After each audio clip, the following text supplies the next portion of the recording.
good now. Okay. All right. So starting a little late. It is 7:09 p.m. on October 20th, 2021, and I will call the Board of Health meeting to order. It has to be a roll call. Yes, that's just what I was going to say. So per the training that we attended, I've been announcing who's been present, but we need a roll call. So Daryl. You guys are all set, Daryl? Yes. Yeah. All right, because I got text from Ellen and Matt. Okay. I'll be there soon. I'm at a bar watching the Red Sox. Lucky Okay. you. All right. So back to roll call for who's present. So Daryl Beardsley present. Matt Beavers present. Lisa Camp present. Rebecca Honeywell present.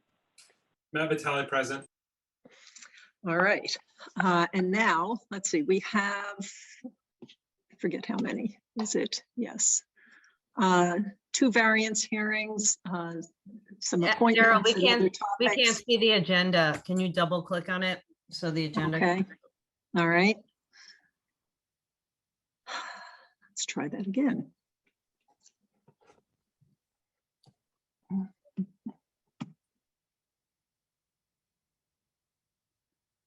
Okay, we lost your screen. Yep, coming back. All right. Okay, now we see it. Okay, so before we get to those items first, I would like to announce any items to be added as not reasonably anticipated by the chair 48 hours in advance of the meeting, and we can vote to amend the agenda with those if we would like. One is a food establishment permit for Arts Specialties, and another is an emergency replacement of piping at a residence in town. So moved. Oh, okay.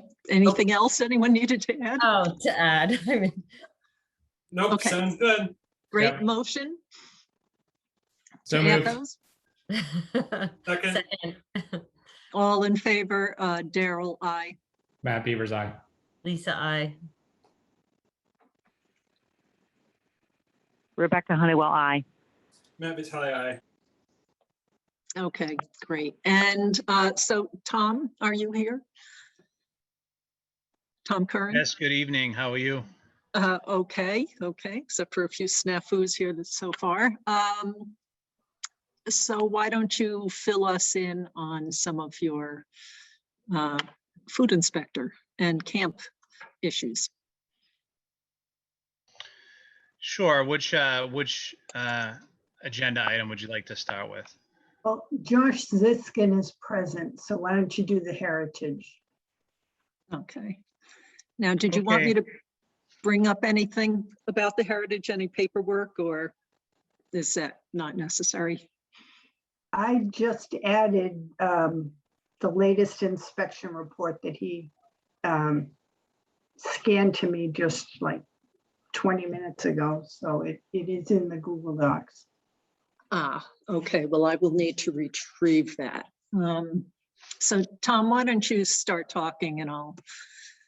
Sure. work on it. So board members, I was in receipt of a complaint regarding fly activity at the Heritage Restaurant. And I dispatched to the restaurant on September 29th. And I cited the business for a heavy presence of visible fly activity and contributing factors to that end, and some openings where the flies were free to come into the business, some issues with doors going out to the lawn area being propped open, and the front doors unable to close tightly, and some other opening issues, some standing water on the floor in the basement, certainly a contributing factor to fly activity. So I cited those issues accordingly, and ordered the business to provide us with an integrated pest management report, which they did. I believe the board has that on file.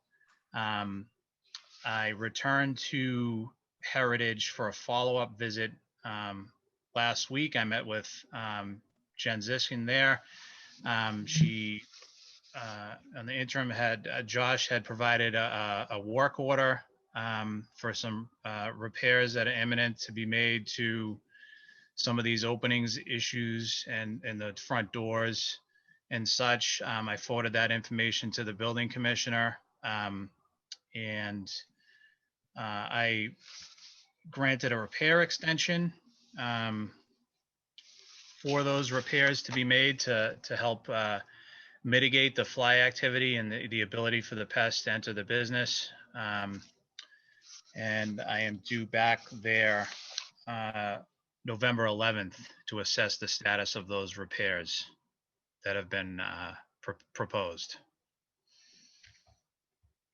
Okay, and do you feel that headway is being made? I feel like some effort is being put forth. The pest report was concerning. There was some findings on there that we all agreed that should be looked at and addressed. Cleaning under equipment and things of that nature. I did respond to another complaint this evening, and this was in regards to the wine and cheese facility for the same reason, for fly activity. And this evening I did cite for the same, some heavy presence of flies evident in the business. And again, the front door was wide open. So obviously, if the doors are left open without a screen, the insects are going to get in there. There was several household applications of fly paper in the rafters. From a commercial standpoint, that's not a acceptable method. So I ordered them to provide an additional pest management report. And I'm going to be following up on that inspection a week from today. Okay. In the past, we had talked about whether there might be a shutdown period needed just to get things in order. Do you think we need to do that? Well, I think anything punitive to that nature is something that would be up to the body, but there's certainly been a concerning trend of some issues, and now it's starting to generate constituent complaints to that end. It's certainly something that is concerning. Okay. Any comments from anyone else on the board? But I just want to make sure I'm understanding this past report correctly, because it seems as though some of these are issues that we've talked about over months now. And so looking at some of these issues, like there not being door sweeps, things like that. I recall talking about that before, and it looks like these are sort of listed as initial problems back in like March and April.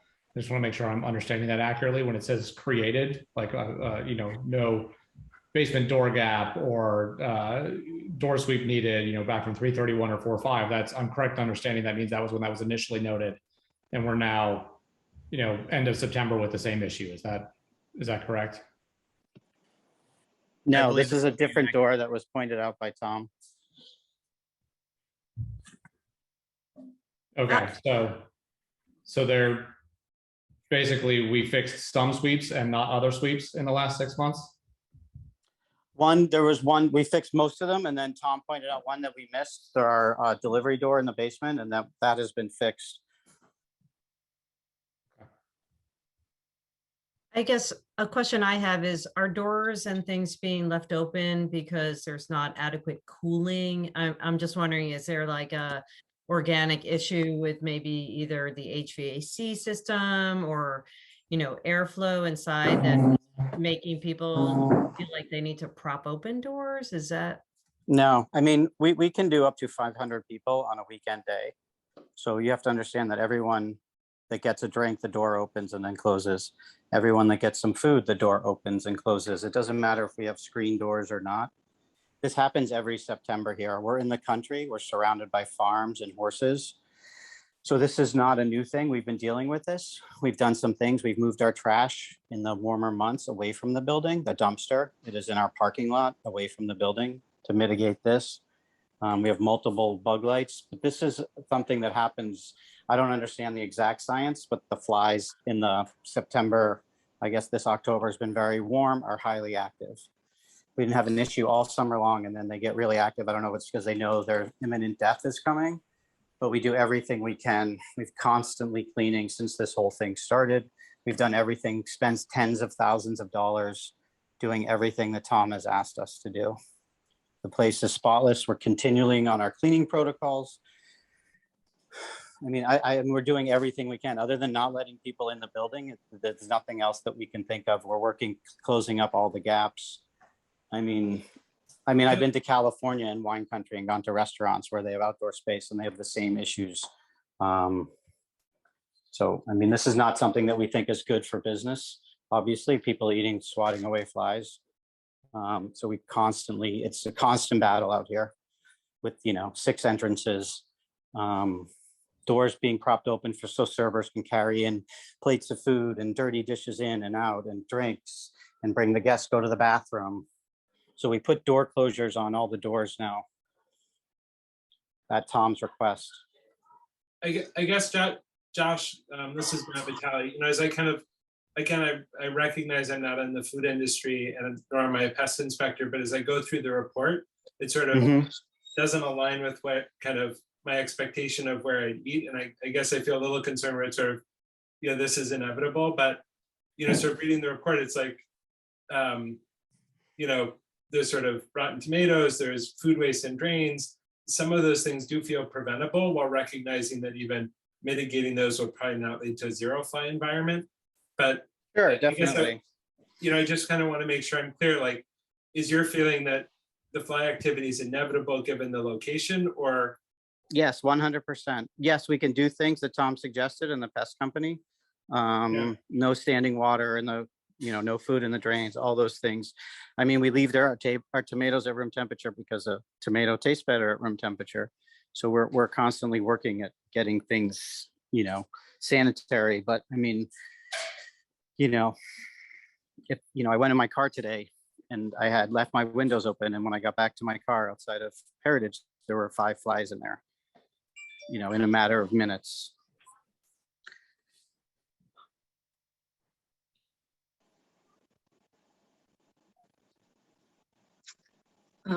So Tom, do you see anything at other establishments in the area that they could apply here?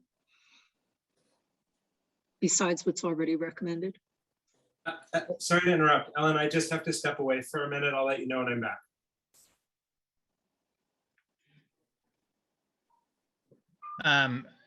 I certainly would suggest, and I think Josh has taken that advice with the fly lights. They have installed some self-closing hinges on doorways. I'm not sure what the status of the repairs to the front door are as to date, but I'm sure Josh could speak to that. But certainly what has been previously brought up, it's all relative to maintaining sanitary standards. Obviously we want to follow the recommendations of the pest control provider and the Board of Health and eliminate any opportunity for the flies to spawn and procreate with enticement, with whether it be moisture or food particles. I mean, it's directly linked to sanitary issues. Understandably so, we are in an area that's a farm-friendly community with, maybe a higher propensity for fly activity, but the flies, are attracted to organic matter. So, to ramp up and work more diligently with the cleaning and the sanitary aspect will certainly improve the situation. Okay, so Tom, what do you recommend as next steps?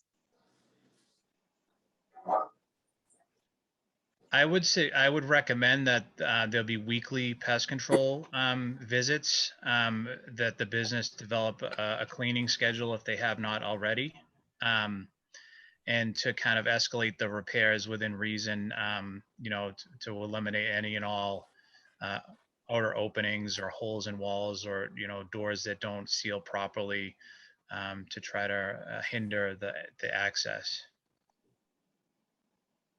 Okay, and does that sound doable to you, Josh?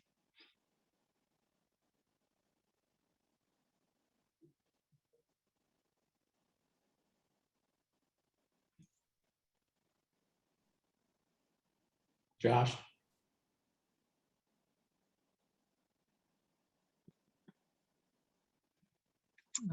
He's not muted, but we can't hear you, Josh.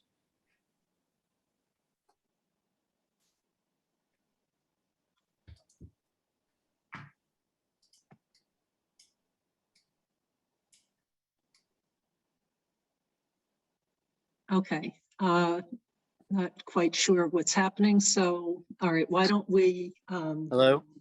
oh, great, excellent. We can hear you now, Josh. Okay. I mean, that's fine. I'll do it. I mean, we've talked to them and they said that there's nothing they can do about what they've already recommended. They don't do anything. We have to do what Tom and them recommended, which is what we're doing and what we have done. So Okay, I'm happy to spend the money if that makes everyone feel better. That's not an issue. They come.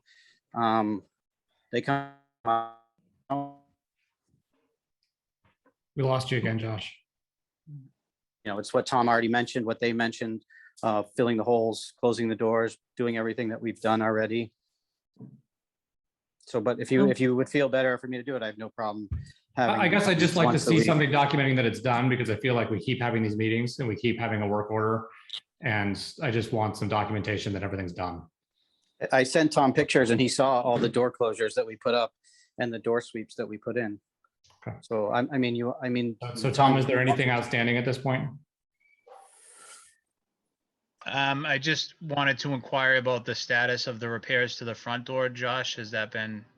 I mean, that's a huge undertaking, replacing the front doors. And we had started that process before this had even come up to the Board of Health. We know that the doors are loose. We've had issues with our front doors. So that was already in place. I mean, that's a massive undertaking. So, but we are undertaking, we have hired a contractor. He is going to apply for permits. So that's all happening. It's just that's happening. I mean, that was happening before this occurred. So yes, we want that to happen. Okay, and might this, you mentioned that the work falls on you and your staff, but are there folks who can provide the service, even if the folks that have come in to do the inspection do not? Or might they be able to recommend someone who could help out? I'm sorry, are you asking me that or Tom? Yes, I'm asking you. Sorry, I didn't understand the question. Are there other people? I mean, we have a night cleaner that come in every single night, 365 days a year, that comes in and thoroughly cleans the whole restaurant. You know, as far as bathrooms, and I mean, we clean the kitchen every night, but I mean, we are in the process of doing a deep clean. We asked them to come in and do a more thorough clean everywhere. So that's an outside company that comes in and does our night cleaning that we asked to do a deeper clean, not just the individual rooms, the floors, the walls, the bathrooms. So they are coming in to do a professional cleaning company to come in and do a deeper clean. Okay, I was thinking in terms of these items where it names client, you as a responsible party. So this is what I meant. You said that they identified these, but do not actually implement these corrections. Oh, the pest company, you mean, their recommendations? Right. So Okay. I thought that's Yeah. what you said was a challenge, and I'm wondering if there's someone who could come in and do these things for you to help if it's difficult with your current staff. Yeah, we hire when Tom says we need to put a door closure in, we hire someone to put in a door closure. When he says put in a door sweep, we've hired someone to put in the door sweep. So, and then there were some holes that we filled in the wall. We've redone whole walls, multiple walls. We've sloped water away from the building. You know, we repaved the trash area. So I guess, Tom, just to go back, Tom, you were recommending a weekly pest company coming in. What exactly, you know, since this list of things are one-time fixes, There's what are other. you recommending? Yes, I recommend weekly visits from the pest control company, and here's the reason why. If you look at this report, it's talking about gnaw marks. It's talking also about, on top of the fly activity, some mice activity and some sieve and droppings present. So I really think that the pest treatments need to be escalated, and that's a collaborative effort between, you know, it's more than just having pest treatments. It's also working collaboratively with the management to make sure that these cleaning undertakings are happening, that outer openings are sealed. I'm happy to hear that there's an overnight cleaner, but we just also want to make sure, I've seen from experience in the past that sometimes when that happens, I don't know how the setup is there, but does your cook line staff also do some cleaning and stuff before they leave, or are they leaving food particles out? And is there a period of time where No, things are left the spoiled? night cleaner doesn't do the kitchen. He does everything but the kitchen. We have Okay. the cooking staff immediately after the end of service scrubs everything down, and then they leave it for the dishwashers. The dishwashers will sweep and mop the floor, clean out the sinks, and then the night cleaner comes in and does the main part of the building, the rooms, like I mentioned, the bathrooms.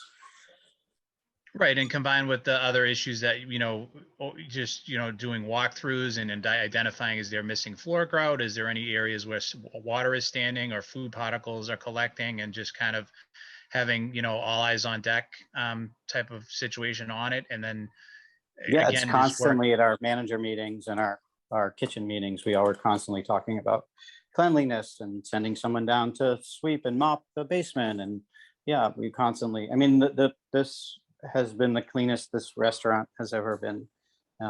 We're constantly working on it. So I guess we're acknowledging that it's 7:31 and we had another Yes. appointment. I mean, like I said, just- I'm happy if you guys would feel better if I had the pest company come once a week. That's not, I'm happy to do that. It sounds like that is something Tom's recommending, at least over the period of the next few weeks, so we can see that we're getting Sure. some consistency. Does that seem reasonable to others? Yes. Sure. Okay, so Tom, can you give us I think the update for the, and thank you, Josh, for coming and we look Thank forward you, to Josh. Yep. You all set with me? progress. Yes. Okay, Al- bye, thank you. Tom will be in contact, I'm sure. Okay, so I think just so we can let Tom go without waiting for the whole next, the variance hearing, can you briefly update us on Sherborne Market? Sure. So I performed some routine sanitary inspections in the Sherborne Market complex back in September. One of the tenants there conveyed some concerns to me about the condition of the FRP paneling in the walk-in cooler. So I did cite the walk-in cooler walls for having broken seams and what apparently looked like some mold for a repair and a cleaning citation. I did return there on the following September 9th, I believe it was a follow-up visit, and granted Mr. Weatherall a repair extension for what I thought at the time was a superficial kind of wall paneling repair. Mr. Weatherall kind of informed me that he would take care of it within the extension period allowed, which was not to go more than 60 days. On October 8th, the building commissioner left me a voicemail conveying to me that he had went to the work site and saw some extensive mold occurring inside the wall cavities. It was a kind of a red flag to him, and he wanted to put another pair of eyes on it. So I went out there the following day and took some pictures and forwarded those to Daryl and Agent Orem and Ellen. And it did appear to be some extensive mold infestation. There was also another wall that was hadn't been demolished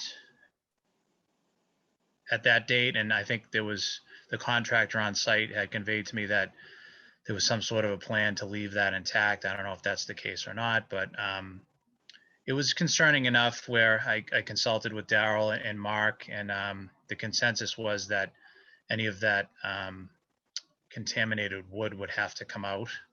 So I conveyed that information to Mr. Weatherall. he has since been diligent about sending some updates over to us. He did choose to demo the space and pull out any of the contaminated materials. He's been updating us with emails and pictures of the same. And hopefully the work the project will be completed within reason, I'm sure. And that concludes my update on that situation. But And that wasn't really a risk to people who are just walking into the space. I know because I went into the space a little bit and, you know, do this sometimes as part of my job too. So I think it was more concerning maybe for the workers who might need to access a space versus, you know, people who are just like grabbing a drink from the cooler. That's not really a significant, you know, consumer exposure. Well, I did mention that there were, during some demo and construction that was going on inside the space, there was some drinks that were left in there, and I didn't feel like that was appropriate. I feel like all of that should have been removed. And yes, obviously the main concern was, in fact, with, you know, the folks that work there being exposed to construction dust, although the area did seem pretty sealed off during construction, thankfully. yes, and thank you for, I know that you worked also, besides with Mark, with the building inspector and certainly with Alex Weatherall to get to this and researched matters. And it's certainly going to be a more enduring solution to take care of it now rather than have it persist and maybe have to address it again at a later date. So I think that's good I certainly news. acknowledge that the situation was nothing that anybody bargained for. I mean, like I said, I initially thought we were talking about switching out a piece of paneling, and it turned out to be more extensive than that. That's unfortunate. I can certainly empathize with Mr. Weatherall's frustrations, but I also respect the fact that he's making it right and he's replacing the walls with some more durable materials. Yes, I agree. It sounds good all around. So does anyone else have any other comments or questions from the board or anyone else? And then maybe we'll discuss this later, Tom, just very quickly. Earlier during the summer, we had discussed a soccer camp that was operating without a permit and that it's possible to levy a fine.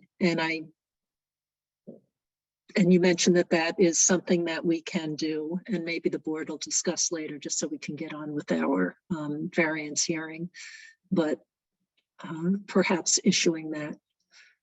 I feel like there seems, I wanted to bring it up because I think to just let it go without any consequence doesn't seem quite right to me. And I don't know, Tom, if you have knowledge of how often these kinds of fines get levied. I know from experience with this particular operator, they were operating unlicensed in multiple jurisdictions, and they were issued, I know, a cease and desist order in Boston, and I think also in Newton, if I'm not mistaken. And I did inform the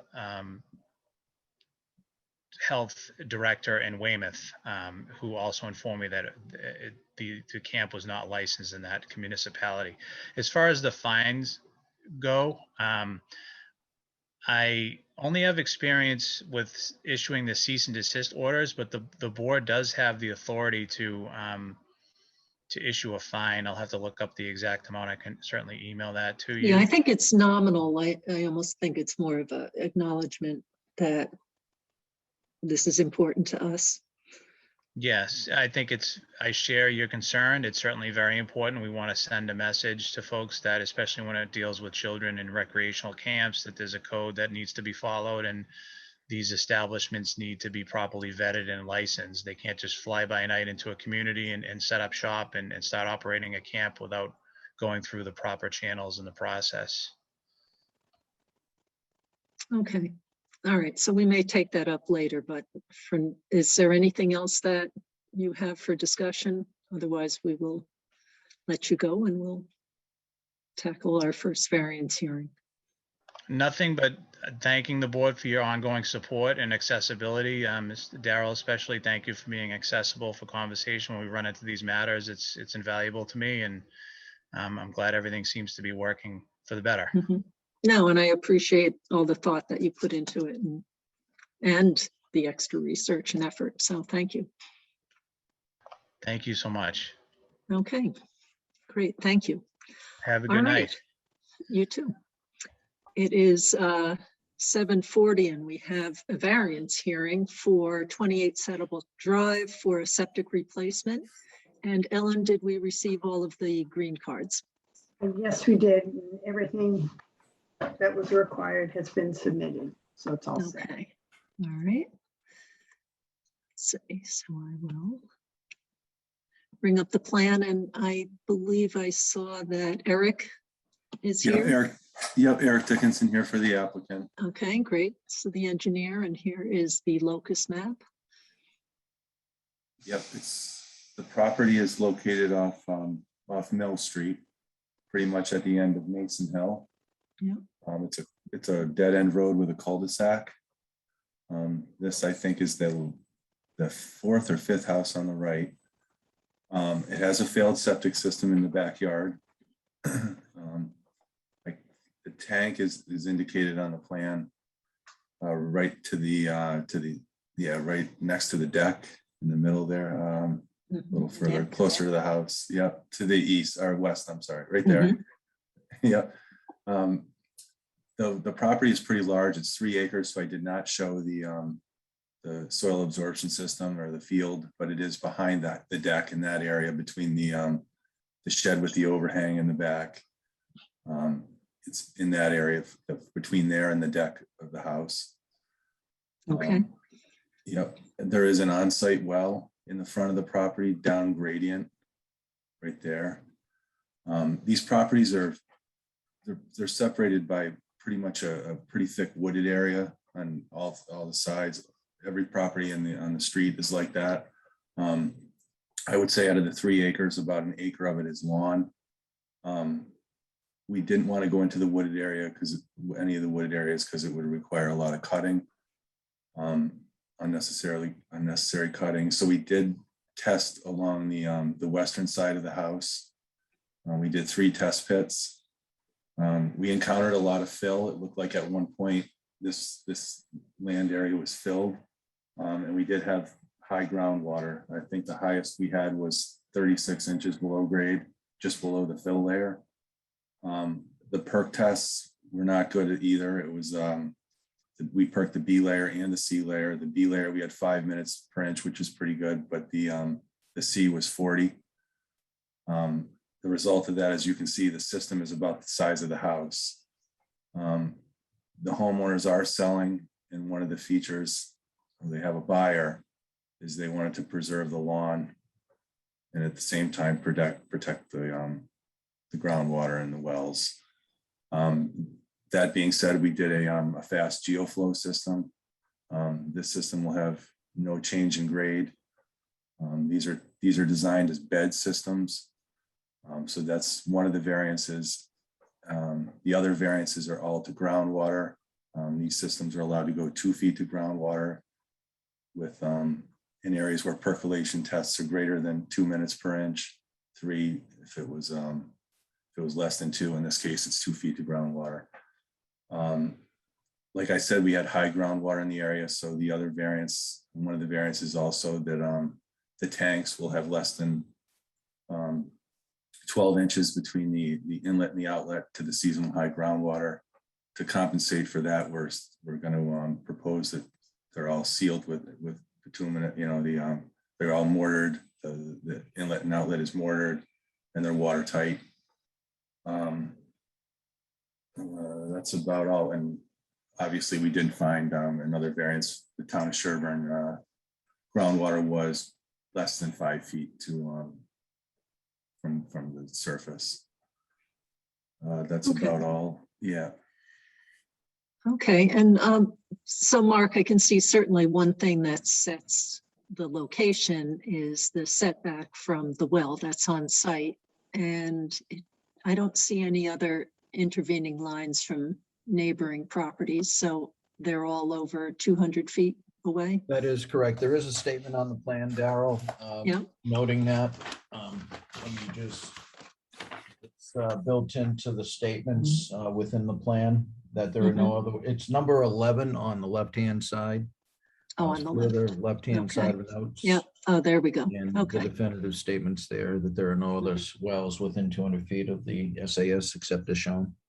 Okay. And is there any reason, I know that they didn't want to go into the woods and that there were other issues.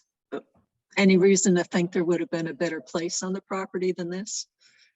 Or is it a challenge site overall? Go ahead, Eric. It's fairly challenged. I mean, behind the shed, about the shed in the back with the overhang, about 200 feet, there is a wetland system back there. Okay. And it is, yeah, so we didn't want to go in that area. Like I said, I'm not showing it. There is a second sheet which shows the overall lot locus, but the wooded area pretty much is consumes a lot of the, yeah, there you go. So the shed on the right side of the driveway there to the east, that little tiny shed, yeah, so the wood line runs from, say, the back of that, then it loops around to the other shed on the other, so it's very heavily wooded. Okay, and a lot of that then must be inside that Yes, radius yes, exactly. from the well. Okay, Exactly, yeah. all right. Does anyone else on the board have questions? You covered my main concerns. So as long as the setbacks are met for especially all the abutters and the well distances, that's certainly, I think, our primary concern. And are there any abutters here tonight who would like to ask any questions or make any comments? Or anyone else? Otherwise, I will pull up the, certainly if you think of something as we go along, anyone thinks of a question, but we're going to go through the variances now and vote on them. All right. So the first is, do we have a motion to grant a variance to section 1.2? So moved. Seconded. Any other comments? And Daryl, aye. Matt Beavers, aye. Oops, Lisa, I.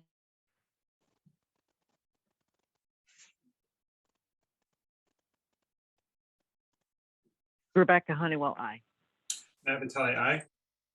And do we have a motion to grant a variance to section 8.01? So moved. Seconded. And I'll just note, I am not reading it because I assume people can just take a look and see it faster than me reading it. So, all right, Daryl, aye. Matt Beavers, aye. Lisa, I. Rebecca Honeywell, aye. Matt Vitale, aye. Do we have a motion to grant a variance to section 8.02? So moved. Seconded. Daryl, aye. Matt Beavers, aye. Lisa, I. Rebecca Honeywell, aye. Matt Vitale, aye. And for the Title V local upgrade approvals, do we have a motion to grant a variance to section 15.4051H? So moved. Seconded. Any other comments? Daryl, aye. Matt Beavers, aye. Lisa, I. Rebecca Honeywell, aye. Matt Vitale, aye. And do we have a motion to grant a variance to section 15.4051J? So moved. Second. Any other comments? Daryl, aye. Matt Beavers, aye. Lisa, I. Rebecca Honeywell, aye. Matt Vitale, aye. Okay, so we'll close the hearing, and Mark, are the plans ready for approval? Yes, they are ready for approval, conditional to two requirements on the deed recording. the one for the garbage grinder, as well as one for the innovative alternative technology that's being used for the septic system. All right, so do we have a motion to approve the plans conditional to receipt of the 2 deed recordings noted? So moved. Seconded. Any other questions? Daryl, I. Matt Peters, aye. Lisa, I. Rebecca Honeywell, I. Matt Vitale, aye. Okay. So Eric, do you have any other questions? No, thank you very much. Okay, great. Well, thank you. Take care, Okay, guys. Have a great night. thanks. All right, it is 7:50 and we have a variance hearing scheduled for a septic replacement at 162 Western Avenue. And Ellen, do we have the green cards and other necessary information? Yes, everything was submitted. It's all set. Okay, so we'll open the hearing and I believe I saw Dan logged in. Is that Yes, correct? Dan McIntyre Excellent. here. Okay, so the engineer, I'll let you explain the circumstances that are All right, thank prompting you. the request for variances. And here's the locus map. Let me just make that a little bigger. Yeah, it's kind of right at the intersection of Maple Street and Western Avenue, close to Whitney Street. It's a 2-acre lot, a 3-bedroom home constructed in the early 1960s. It's currently served by a conventional septic tank, leaching bed type system. Although it's a 2-acre lot, there are some severe constraints related to topography and shallow ledge throughout the entire site. Access to some of these areas is really inaccessible. So we concentrated on the existing system area, and we were able to locate sufficient depth of soil in that particular area to support a new septic system. It is remaining as a 3-bedroom septic, though. We did find, as I said, we found sufficient soil, but there is refusal at a depth, and there is a high groundwater table as well. So we're proposing to put in an alternative technology system that would allow a 2-foot offset to groundwater. And it will require a septic tank and a pump tank because of the topography challenges. The sloping nature of the site will have a 2-foot offset to groundwater on a portion of the system, and then it increases as we go down the topography because we're trying to keep the septic system level. So we do have more than 2 feet in some areas, but at a minimum, we have a 2-foot offset to groundwater. And with respect to ledge, most of the system has the 6-foot offset to ledge required by the Sherburne regulations, but there is a small crop that encroaches within that. So we're asking for a waiver on that. And we're also asking for a waiver on the property line setback. We can meet the 10-foot Title V setback to the property line, but in an effort to maximize the leaching area, we're asking for a waiver on the 20-foot Sherburne setback.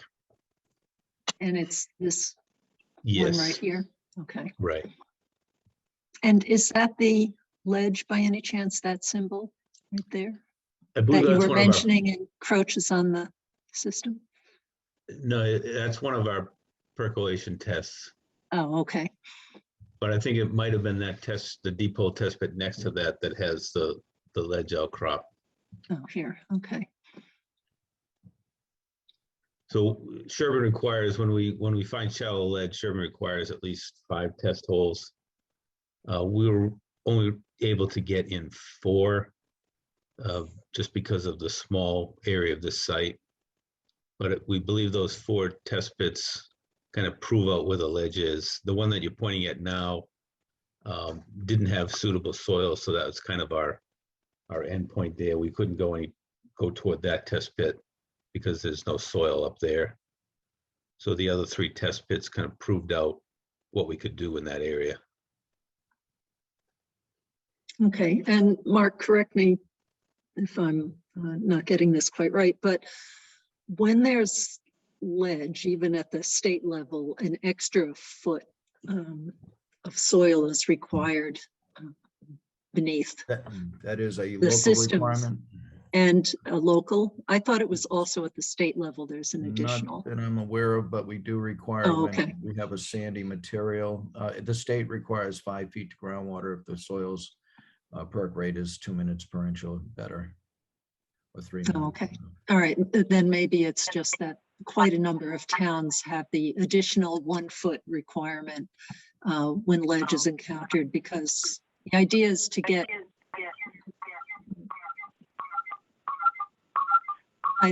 I think, Rebecca, there's a lot of echo.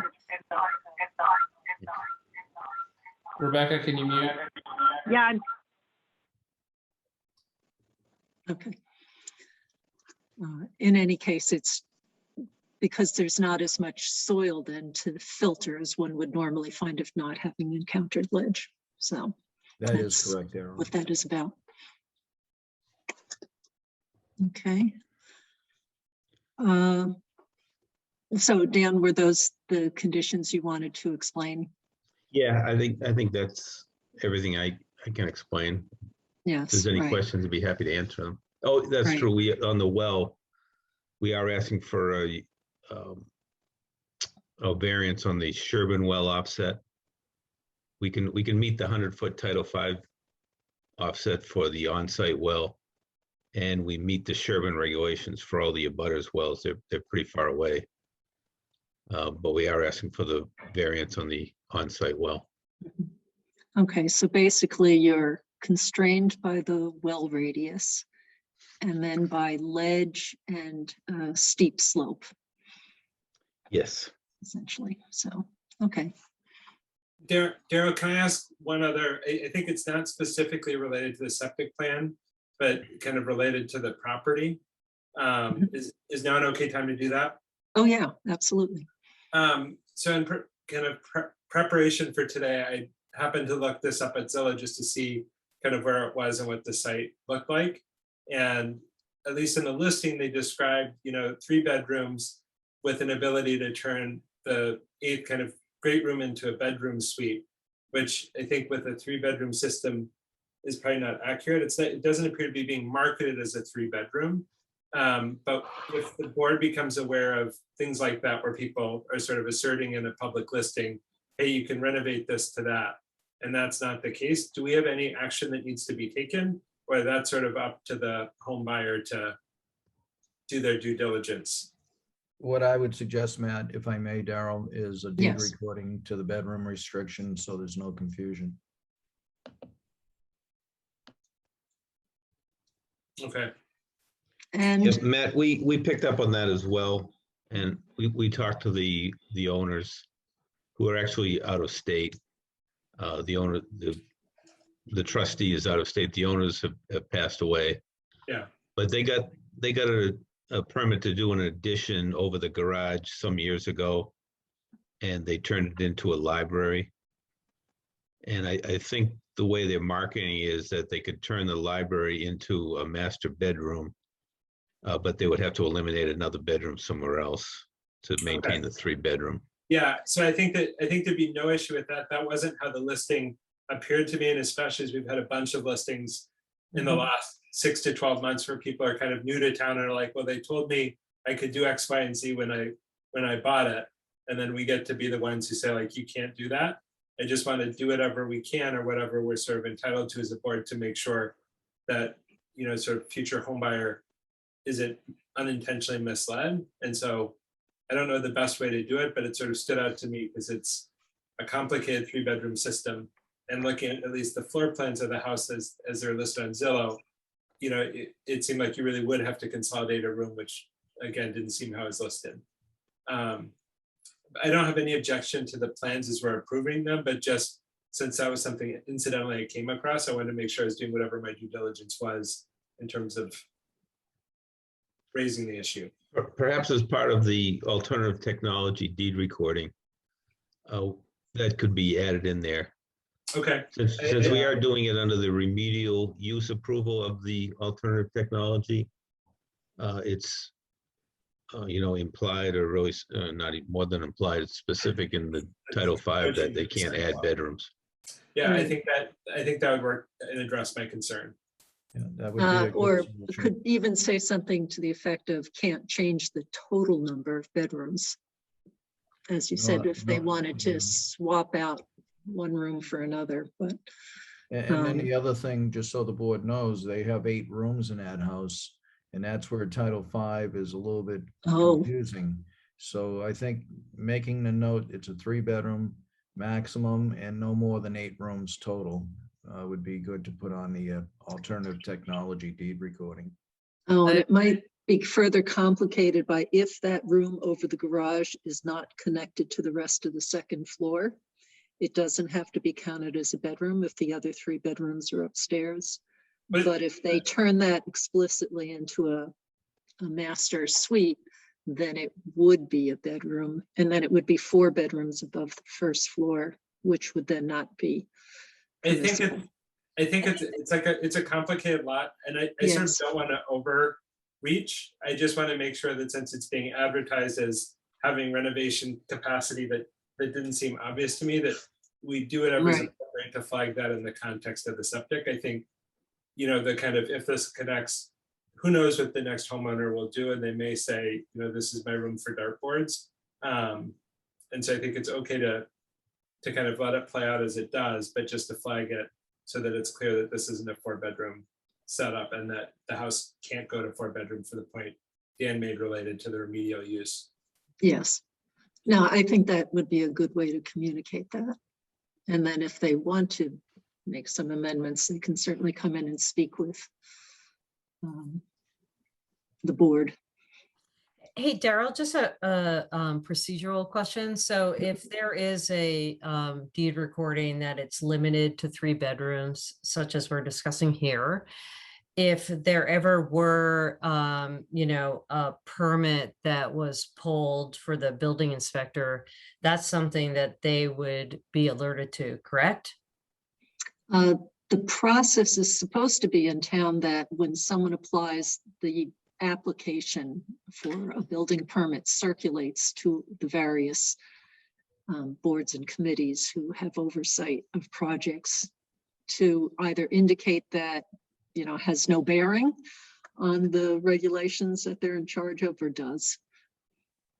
So it should, as long as someone doesn't make a decision somewhere else that this can't possibly have any influence on Board of Health regulations.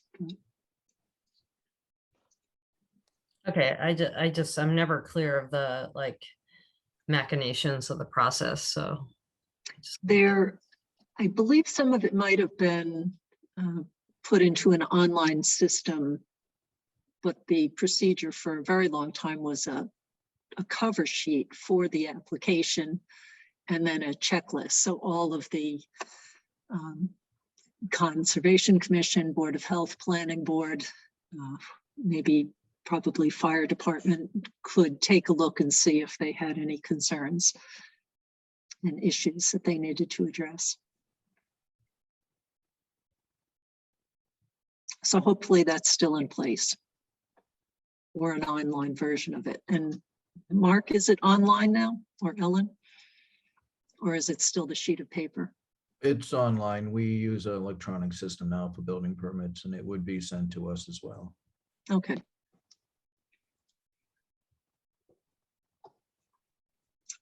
Okay.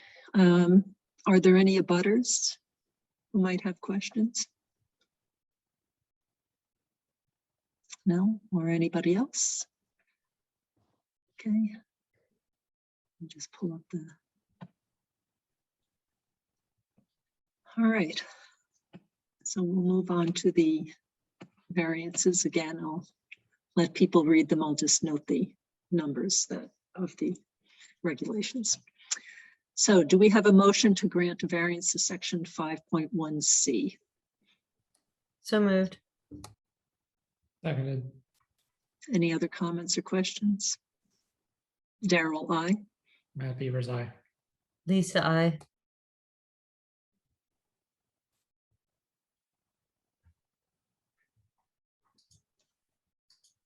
Beck, I think you might be muted. Yep.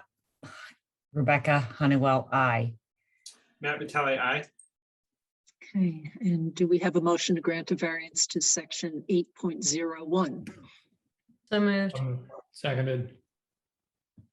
Any other comments? Daryl, I. Matt Beavers, aye. Lisa, I. Rebecca Honeywell, I. Matt Vitale, aye. Okay. And do we have a motion to grant a variance to 8.02 having to do with depth to seasonal high groundwater? So moved. Second. Other comments? Daryl, I. Matt Beavers, aye. Lisa, I. Rebecca Honeywell, I. Matt Vitale, aye. And do we have a motion to grant another variance to 8.02 having to do with distance to ledge? So moved. Second. Any other comments? Daryl, I. Matt Beavers, aye. Lisa, I. Rebecca Honeywell, I. Matt Vitale, aye. Do we have a motion to grant a variance to 10.1A? So moved. Seconded. I'll just note that well, there weren't any other wells that were particularly close, but we certainly prefer if there is to be a well offset, it's to the property owner as well. So Daryl, I. Matt Beavers, aye. Lisa, I.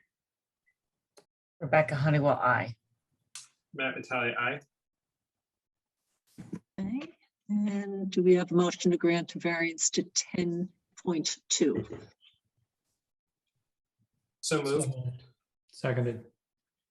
Other comments? Daryl, I. Matt Beavers, aye. Lisa, I. Rebecca Honeywell, I. Matt Vitale, aye. Do we have under the Title V local upgrade waivers, do we have a motion to grant a variance to 15.4051H?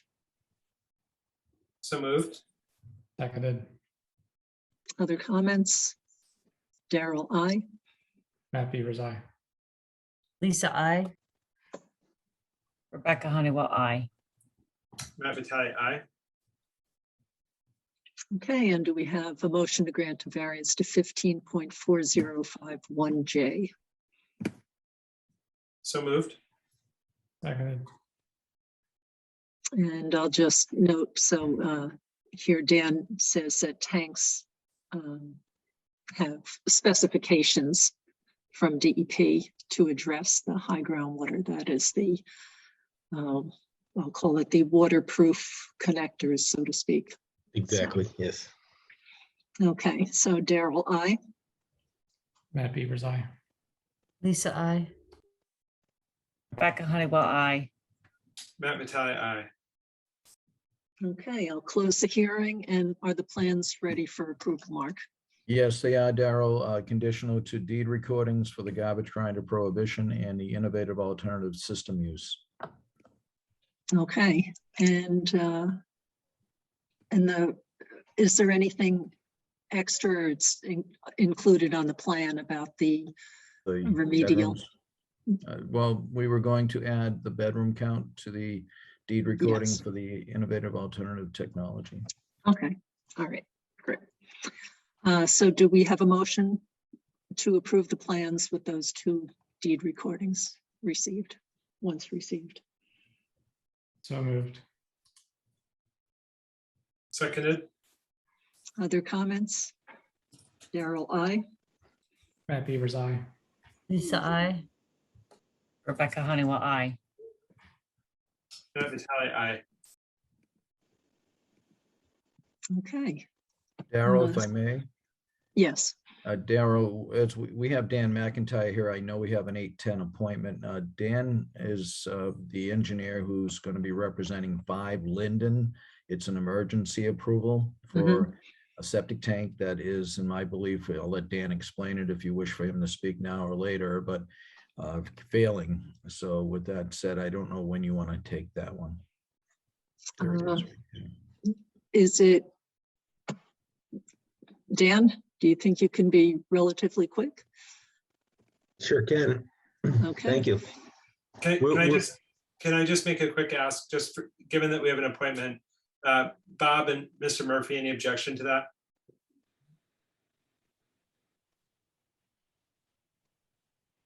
No objection. No objection. Okay, sounds great. Sorry to interrupt, Dan. Go ahead. And thank you for that. Thank you. Is we're working with the homeowners at 5 Linden to replace their cesspools. And as part of our work out there, we uncovered an old metal septic tank that is actually underneath the footing of the house. It appears at some point in the past, they put an addition on the back and built it right over the old metal septic tank. The tank is very deteriorated and not functioning. So we came up with a repair plan to do some new plumbing to bypass the tank and go directly to the cesspool as a temporary measure until we get the permanent septic plans approved. The plans are currently submitted to both the Board of Health and Conservation. I believe we're on the conservation for October 28th and sometime in November for the Board of Health. But we felt this was an immediate danger and we wanted to take care of it as soon as possible. Daryl, if I may? Yes. I would ask that this be approved conditional to a couple things. One, that the cesspool, once this is connected, be evaluated on a regular basis. Might it be every other week? And if it does overflow, they're going to need to put a septic tank in to replace it, the one that's being planned for the new system. And secondly, they will need to draw a plumbing permit for the plumbing that's being conducted for the plumbing work being conducted within this basement before the outside wall. They have jurisdiction as well. And they have multiple jurisdiction on 10 feet outside the cellar wall.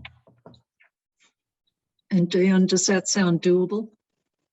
Yes, the plumbing contractor is aware of that and he's going to pull a permit for the plumbing. Okay, and in terms of the cesspool evaluation during this interim period, does that sound doable as well? I can tell that to the homeowners and let them know. They've been having Scott Septic maintain the cesspool so they could continue that. Okay, and basically this is an interim measure en route to replacing the cesspool system with a more modern septic, correct? But yes, but given the approval will be sometime in November, it may not go in this year, it may be a spring install, so it could be tied to the cesspool at least until springtime. Well, and that's why I requested that the cesspool be evaluated either every 2 weeks, just to make sure it's not failing from not having these septic tank in front of it. Although I will note the septic tank has not been functioning. And it's just kind of the sludge has just slowly been going out to the cesspool. Okay, so it might be a better situation. So is the long-term plan to actually remove that tank? Or are they going to just try and close it in place? I mean, A flowable fill is what's being proposed. Pump it out and fill it in with flowable fill. It is on the plan, unfortunately, Lisa. The plan's not up right now, but it does show that flowable fill up to 200 psi is being requested by Dan. Dan, go ahead if you want. We didn't want to take the risk of excavating underneath the footing and potentially undermining the home. So we're going to pump the tank clean and then fill it with a low strength concrete, a flowable fill, and just leave it in place. yeah, I mean, it's obviously not the ideal preference to do that. So, I mean, I would ask that be noted on the deed that it exists, because we don't want someone starting to do some expansion or renovation and not be aware of where a closed in place tank remains. So I would ask that be explicitly noted on the deed. And when I say tank, it's really a 55-gallon drum that was a homemade tank that they used back then. Yeah, And most of the metal is most of the metal is gone. Yeah, yeah, but I still would be concerned about not, providing notice of its presence. Because if anyone was going to do some expansion or renovation, we would want to see it removed, whatever's there. Well, it's essentially removed itself. It's deteriorated, and it's just a hole filled with sludge right now. I know, none of this makes me feel any better. I guess. Yeah. I do think it's a good idea for it to be noted, not because it's necessarily going to be such a big problem, but anyone excavating doesn't like to be surprised by something unusual buried, because it could be something that's dangerous and buried. So having it noted somehow, just so future. Yeah, I'm a fan of no surprises. Yeah. Yes. Definitely. All right, so maybe there's a way, but I don't know. Maybe there's a way to roll that into a future deed recording. There will be future deed recordings for both garbage grinder and alternative technology. So perhaps we can work into that, and we'll be out there when they put the flow fill in, so we can as-built and put it on a plan. I think that would be great. I mean, I'm not asking for it now, but I think ultimately that would just be a nice, a precautionary notation. And Dan, this was not like, this was just kind of missed because it was in the crawl space, right? Like the existing homeowner literally didn't know that it was there. No, he didn't. Yeah, so I think that speaks to making sure that a future homeowner knows that it was there is appealing. So I think that sounds great if it can be on the plan and then integrate into some of the other future deed recordings. Okay. All right, any other comments, Mark?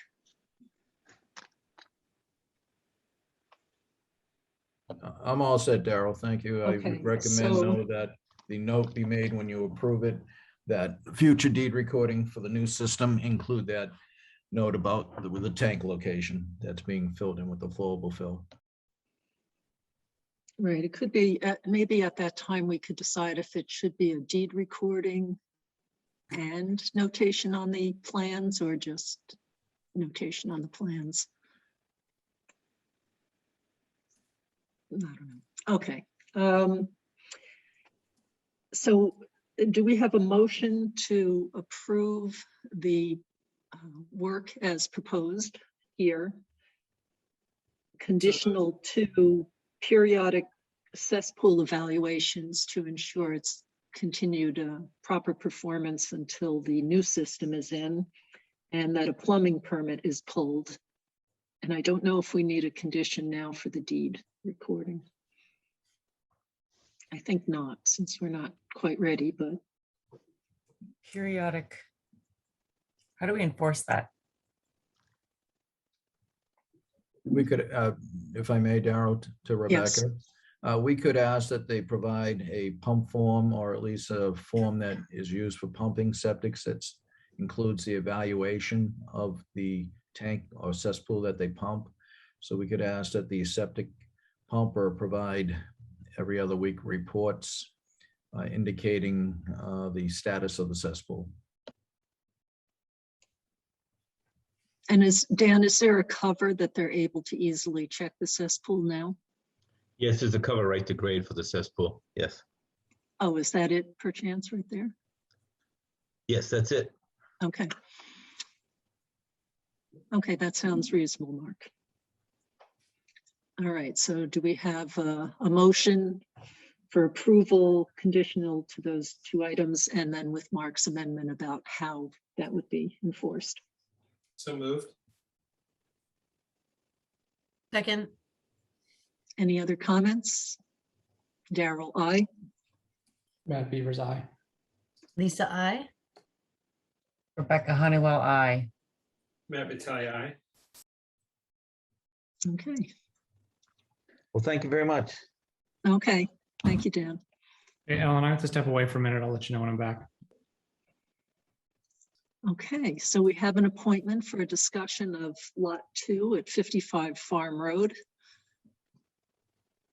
Let's see, so let me pull up some information on that. And then I'm going to just briefly run down where we are on this, since we've had a number of things come up.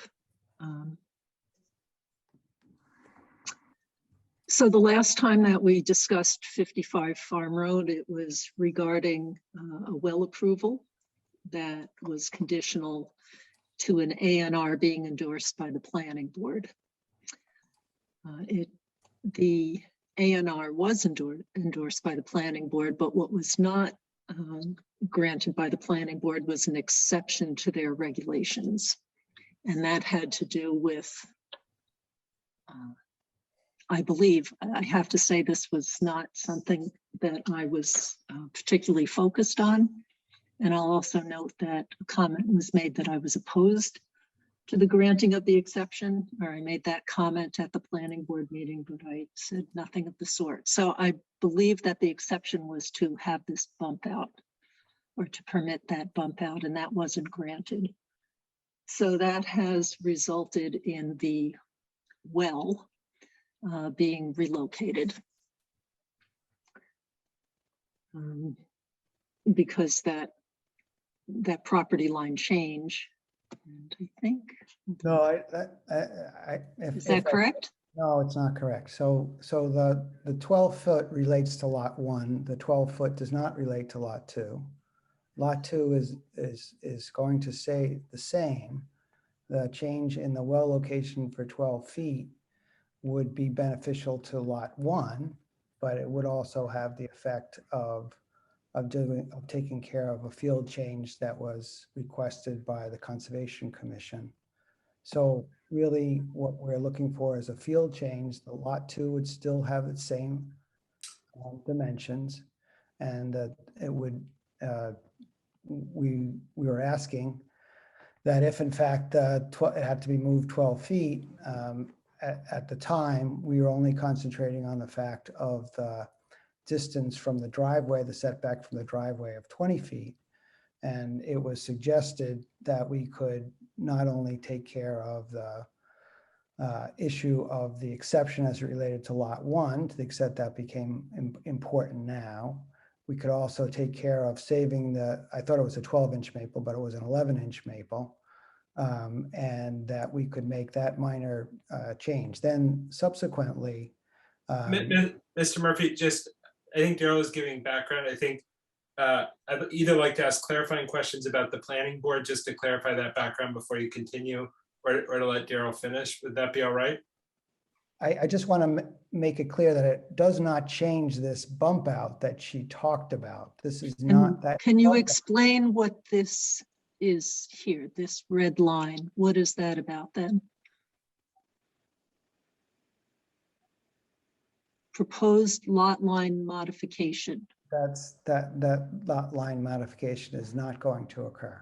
That is, if you are looking, I'm not sure which plan you're looking at, but as presently proposed for this purpose, we are not changing the lot line where that bump out is. That is not happening. So to the extent that that's it is not happening now, or it is not happening ever? Well, I never say never, but it is not presently planned to change. That bump out is not presently planned to be changed. So is there a subsequent plan for, like, so this is dated 9/23. Is there a later plan that doesn't have this? Because I guess Which- we need to work off the plans, you know. Which that- plan should we be looking at, Mr. Murphy? Exactly. Yes, And there's I'm back, by the that, way. there's this one. And then there's the other one. Let's just have Mr. Murphy or Mr. Murchison, which is the plan that reflects the current plan state? We can just, Well, so I'll jump in here for a second. What I would suggest is that we use the plan that was submitted this afternoon. We submitted the septic plan approximately 4 weeks ago to the board. We received a bunch of comments, and they were great comments, but we received them at 8 o'clock last night. We scrambled, and we've responded to all of those comments. And so the latest plan that the board has is one that was submitted about 4 o'clock this afternoon. And I think that's the one we should use, because that is I apologize for you getting it at 4 o'clock this afternoon, but unfortunately we received comments after 4 weeks at 8 p.m. last night. So we're doing the best we can. we can spend so much time, like I have a bunch of questions still. I really just want to know, like, which is the plan? So do you guys have demarcations on that? Just so we can say this is the plan with the file name of this, or Ellen, can you identify it? All right, so it looks like I'm gonna have to be stand corrected, because I see the plan that Bob has just mentioned does have that bump out eliminated. So that's different from what I understood, but that's at least the plan that Bob wants to go forward with. And that's the plan that was submitted today. And it is the plan submitted by DeShang, and it is dated today, 10/20. And it shows that line as being a straight line. And it does show that there's no longer a bump out, which until I saw this plan right now, I did not realize. So I apologize for my mistake. So is this plan appropriate for our use for this discussion? So I guess the plan that is up on Daryl's screen, it would be better if it was replaced with the plan from today, October 20th. That would be the best plan, would be the plan for October 20th. That's so correct. so again, you know, I've reviewed materials, but and I kind of hear Bob's point. I feel like there's sort of lots of side parallel things, and I get that there are different points of view. There are a couple of fact pieces I'd like to pin down, and then figure out what we can look at to make sure we're looking at something that's correct, recognizing that with the sort of timing of the comments and the return, like I haven't seen the plan, so would like to be able to see that before weighing in on it. That's certainly helpful to have it on the screen. And I haven't seen that plan. This is the latest that I have, I believe. So maybe, but I would like to mention one other thing, is that for this plan, which now has proposed well, proposed house, and the proposed septic system, and this is a new application number, and we have yet to receive, we did get Concom issued an administrative approval for the proposed well, but the Board of Health looks at a property in its entirety when it's submitted in this way, with all the things that we are concerned about. And we do not yet have an order of conditions or administrative approval, or what is the last one? I'm trying to remember, Ellen. Last option. It would be the RDA, so the. Yeah. Daryl, may I? So hold on, but I'm not done. I'm not done. And we have yet to receive that. I gather that it's planned for review at the next Conservation Commission meeting. And our procedure is that we don't move ahead until that is received. And that is a long-standing procedure of at least 35 years.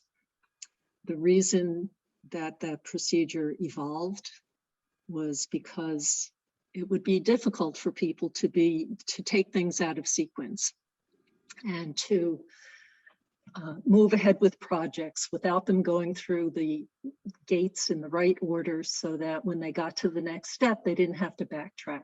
They didn't find out that the thing that they thought was going to be possible was no longer possible. And so that's the reason for that. So Daryl, Daryl, That's the property owner.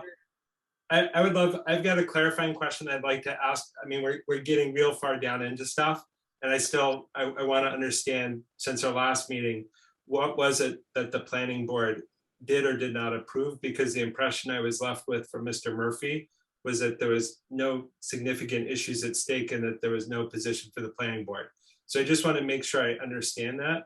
And so I'm hoping either Bob or Mr. Murphy can speak to what the issue from the planning board was and what the changes were compared to what we were presented initially. Okay, so on the planning board, when the planning board, they have one of their provisions in the zoning bylaw is that when you're determining the distance between the building and the frontage, that at no place can it narrow to less than 50 feet without an exception from the planning board. That's a paraphrase of the exception language.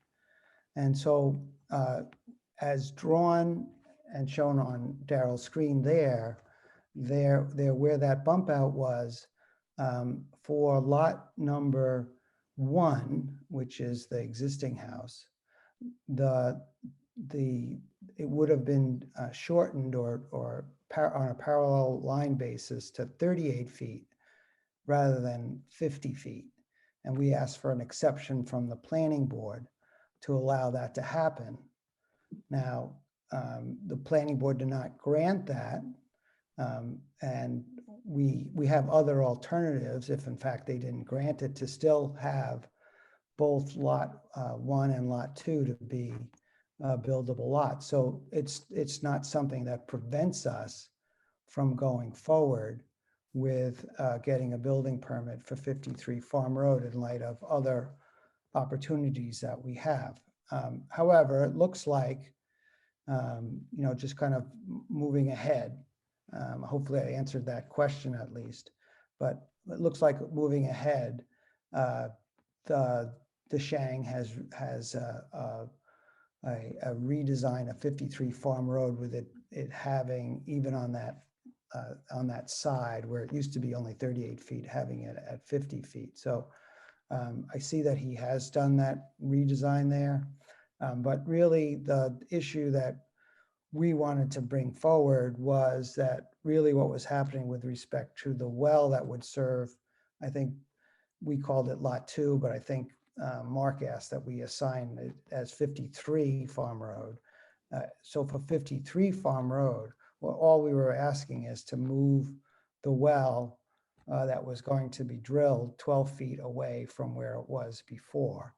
And Mr. Murphy, could I just ask a follow-up question for that piece? Yes. Was that movement necessitated by the fact that the waiver you went to the planning board to receive was not granted? No, but I don't think it was inconsistent with the fact that that happened. I think that there was one of the things that was brought up at the time of the planning board hearing was we hadn't worked hard enough to not need the exception, and that maybe we could move the driveway. And if we moved the driveway, we wouldn't need the exception. And at the same time, we had the field problem that we were going to drill this well. And there was the 11-inch maple in the way. So we had to get some additional permission from the Concom. And they agreed to let us have that change, that field change. And it had the extra benefit of also giving an extra 12 feet away from the 49 Farm Road property. So it had a confluence of factors that seemed to be consistent with everything that people were asking about. Although if in fact there was no red maple in the way, we still could have then drilled the well in the first location. But in light of what all the other boards were asking us about.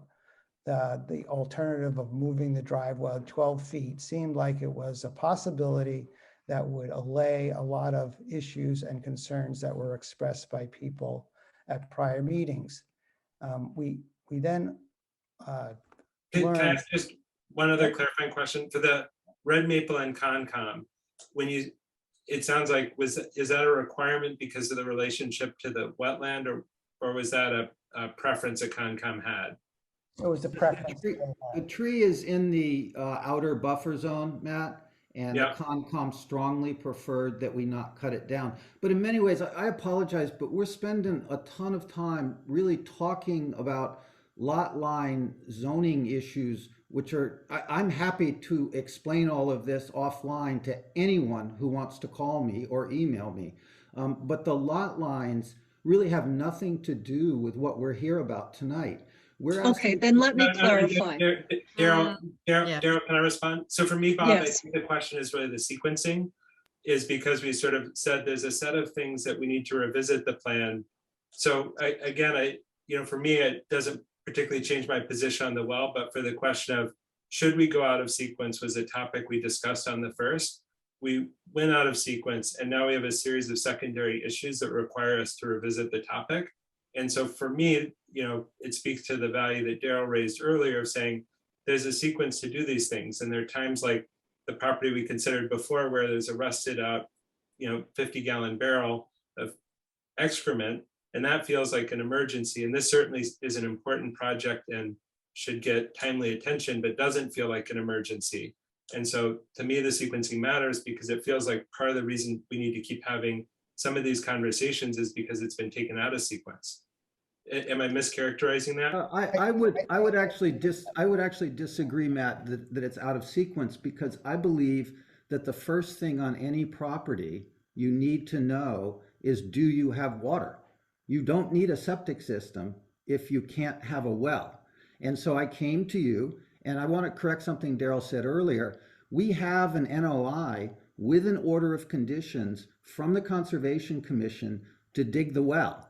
They have now approved the field change of moving the well 12 feet to the east, which, as Jim said, is much better in terms of saving the maple. It's further from the wetlands. It's further from the Moore's property line. It's all good. And so I think you guys are all set to approve a field change on the drilling of the well tonight.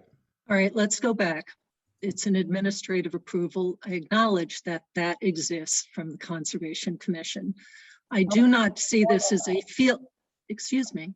I do not see this as a field change because conditions have significantly changed on the property, and it's not the result of going out and saying, oh, we started to drill there, or certainly for septic systems, you hit a boulder underground that you didn't expect to hit. That's a field change. So that, coupled with the fact that this well is now shown on a brand new plan, is part of the application for septic approval, well approval, and house, because there are issues for Board of Health with just the location of the house and clearance from the bottom floor to the groundwater. So all of that now can be reviewed in its entirety. And so we're back into a more, ordinarily this is what we see. We don't usually see a well followed by a separate plan with the house and septic. So now the clock has been reset essentially, and we have approval from Concom for the well, but not for the rest of the components that are being shown on this plan. And so that's what we need to wait for. And do I understand correctly that like these plans will have to be revised, and in lieu of indicating 55 Farm Road Lot 2, you're now saying that it's going to be a distinct address, and so that's also something that's going to need to be modified? No, Lisa, that's everything is fine in that regard. It It's just not an was issue. convenience that we said 53. So it's not going to be 53 Farm Road? Well, It's nomenclature. you don't know that until the post office and the fire department give you the number when you apply for a building permit and get a building permit. You can't just, give it a number. You have to go through an approval, but that's down the road after you've built the house. So, but for convenience sake, just so that people could discuss without having to worry about whether or not they misstated lot 1 or lot 2 as it relates to 55 Farm. We said, okay, fine, we'll assign this number of 53, just so people know it's the house to be constructed, not the house that is constructed at 55. So 53 is the house to be constructed, we hope, and 55 is the one that is already constructed. And I think from, as we said, we have gotten the approval on the well, and we have gotten the A&R, we have gotten the Sherburne Conservation Commission.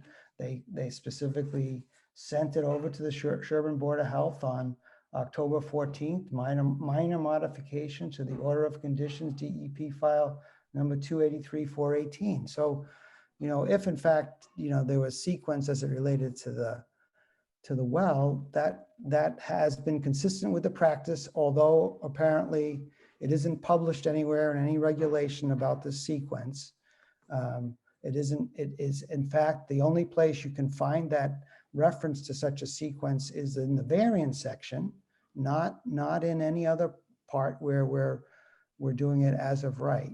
And kind of moving ahead a little bit, we have submitted the rest of the plan, and Mark did give the comments, which we appreciate very much that they're in writing. We would have liked to have gotten them a little sooner, but because DeShang and Francis worked all night long, they responded to every one of Mark's comments and provided a compliant plan that responds to all his things, and delivered it at 5 o'clock tonight so that could be approved. I mean, Mr. Murphy, I kind of want to pause there. I just want to make sure I understand, because it feels like there are a bunch of moving parts. So is the plan that was submitted for moving the well, or you're saying that that's also a septic system plan and everything else? Okay, so there is not the full septic plan has been was submitted on September, I think, 23rd. Mark gave us comments last night, and it was turned around, and at 5 o'clock today, revised plans responding to all of Mark's comments were submitted to the Board of Health, hand delivered.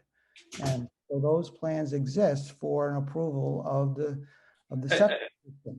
And it also has on the well on it as well. So to the extent that you want it combined, it is combined on the set that was delivered this afternoon at 5 o'clock.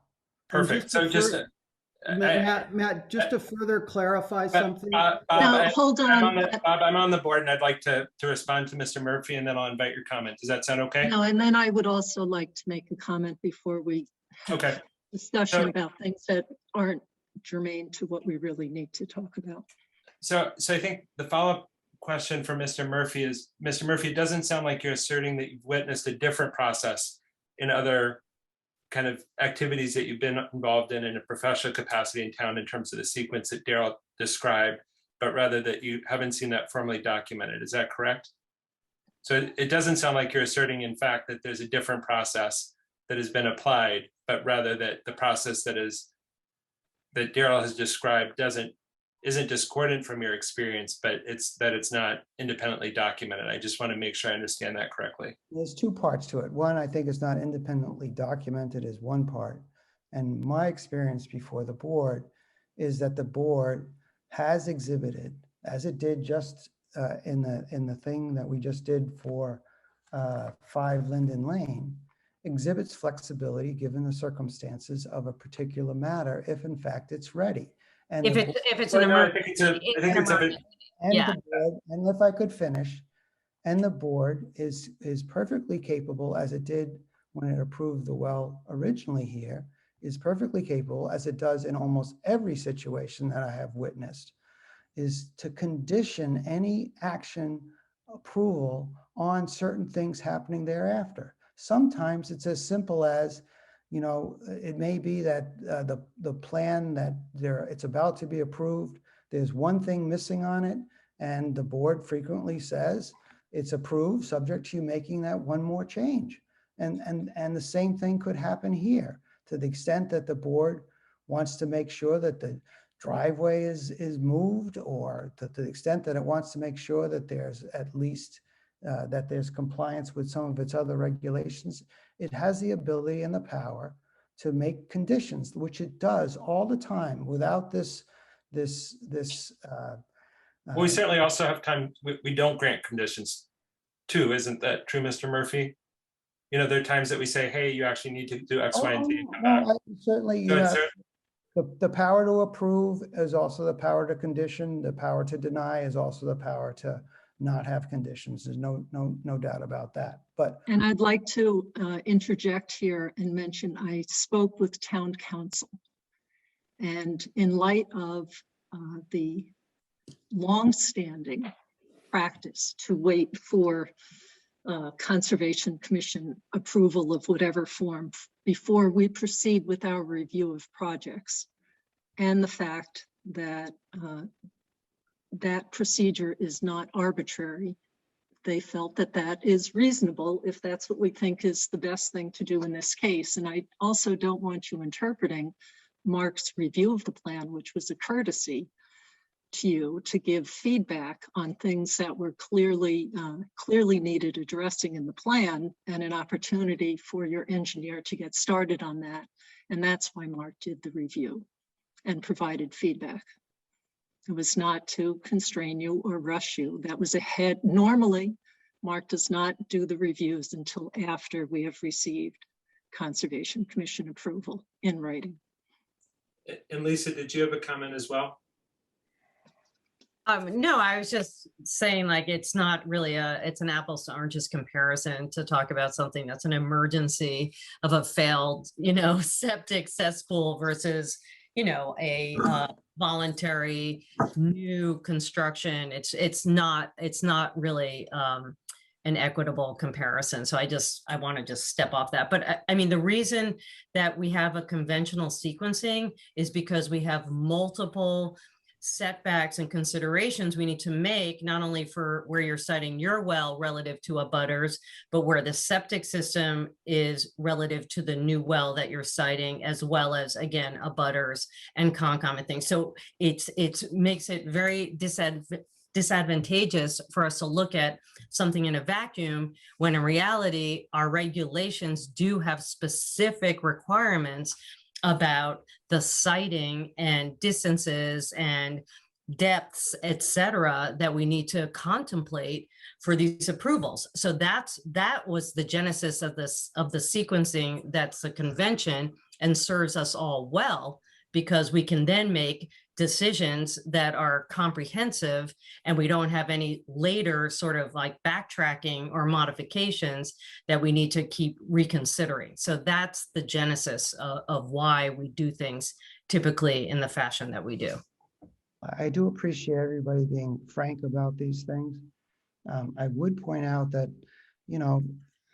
I've been listening a couple of nights over the last couple of months and meetings, and, like 5 Washington Street. Oh, the sequence is wrong, but we'll go ahead and do it. And that wasn't an emergency situation. So I respect the fact that there is a distinct preference of the board for a sequence, and it doesn't sound like that they're going to change that preference tonight, as much as I might argue to the contrary.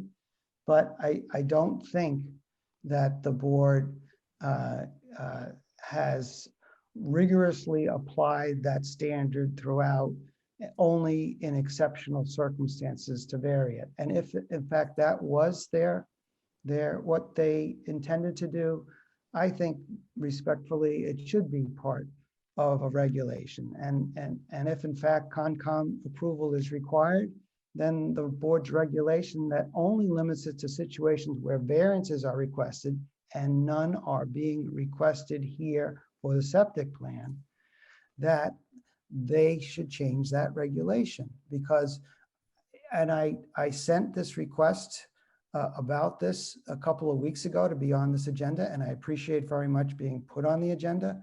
I also invited anyone to call me about it and to tell me any a section of the bylaw or the regulation that I was missing that talked about this, as Daryl describes, a 35-year practice of sequencing. I just think each of us can improve at different times. I certainly can, but I think this would have to be improved as opposed to delayed further. I know I'm on the losing side of this tonight. I can sense it, but I really do think that it's possible. It would have been possible to give us both of the things that we wanted tonight, given all the hard work that DeShang did and all of the approvals that the Concom has already given us, and the limited nature certainly of the well change. And Jim, I appreciate your civility in kind of recognizing we likely hold different opinions tonight. It doesn't sound like you're asserting that anything failed to meet a regulatory requirement for timeliness, but rather that you had a hope for a turnaround time that was quicker than it looks like it'll be. Do I understand that right? Matt, this is Bob. If you offered me about 15 minutes ago an opportunity to speak, and so I would like to, and it goes to the question you asked Jim. Is that all right? No objections from me. Any objections from anyone else on the board? No. Fire away, Great. Bob. So Matt, if you look at the situation here, we came to you on September the 1st with an NOI approved and an order of conditions from the Conservation Commission. You approved that well on September the 1st. On September approximately the 13th or 14th, I wrote to the board and I said, we would like to move this well 12 feet to the east. We think it's better for the moors. We think it's better for saving a tree, and it gives us one other way to solve a zoning problem for our own needs, okay? And we came and we asked for the field change to move the well location on September 13th or 14th of a well that was approved by you all on September 1st. We were then denied the ability to have the conversation about this field change location of the well at your next meeting. Then we waited another 3 weeks for your meeting. And that's how we got to tonight. So I came to you more than a month ago asking to move the well 10 feet to the east.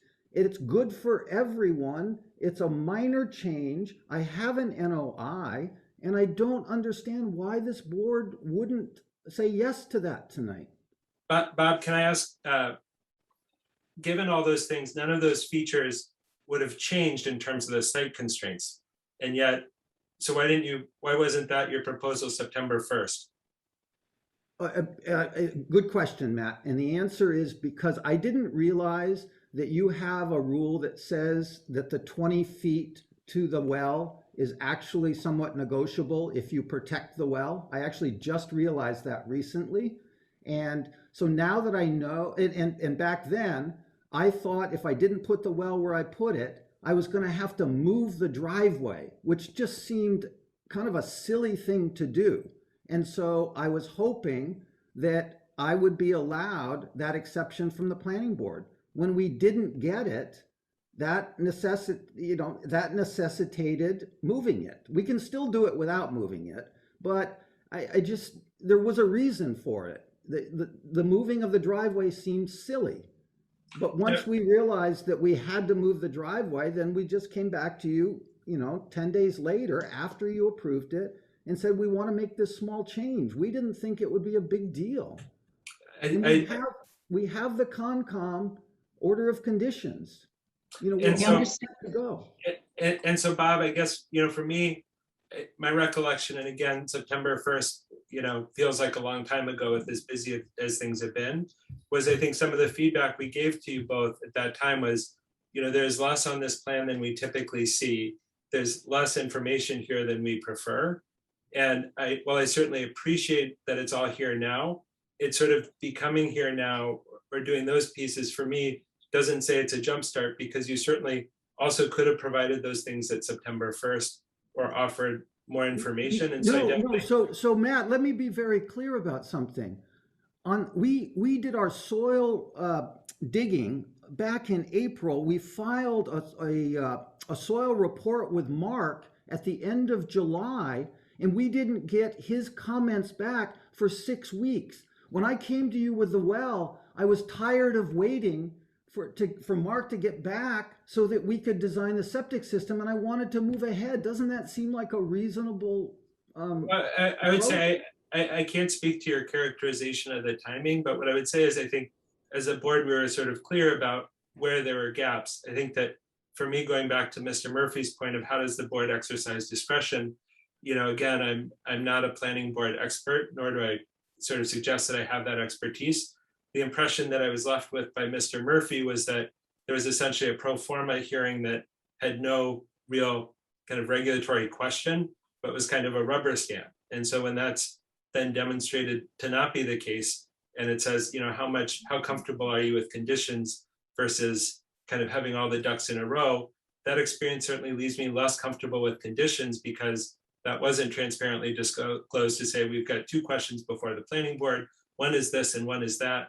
One of those questions could directly impact the well. Here's how those things connect. And so, that piece is part of what gives me pause to say, look, I just want to see it all, because I don't want to fuss with this again.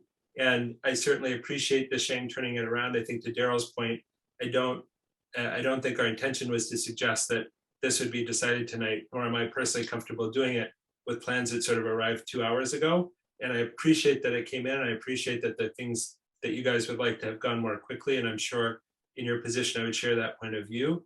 But ultimately, we need to have time to do a timely review of them. No, Matt, I totally agree with what you're saying about the septic system, but the problem here is because of the delay in getting the feedback on the septic system for a month, this field change, now you're tying a field change on the well, which there are no conditions. It is completely approvable. We are completely compliant on the well under your regulations. And so, and just to, again, I think you keep characterizing it as a field change. It sounds like from what Daryl described, if that's a conventional definition of hit boulder, hit ledge, this actually doesn't, it seems like you guys actually got a different regulatory outcome than you expected, as opposed to, we dug down and we found ledge. Well, the Conservation Commission described it as a field change, Matt. Okay, which, they're certainly welcome to. We may describe it differently though, right? But how would you describe it? What is it? Because I would disagree with that. What I would say is it's a change in the plan. It's not infrequent for us to have plans that said, hey, we thought we were going to do X. We needed to have it come back because we actually had to move this a distance, and it's not driven by we hit a big glacial erratic that we couldn't move with the bulldozer. It's no, Matt, and if you need to do it, not a field change, if you want to say, okay, no, it's not a field change, it's a different location, I'm fine with that. That's a regulatory process that you define, certainly. But we have, and have for 6 weeks, we have a compliant request into you, and it seems like you're unwilling to vote on it tonight, and that doesn't seem right, Matt. It's not compliant. It wasn't compliant.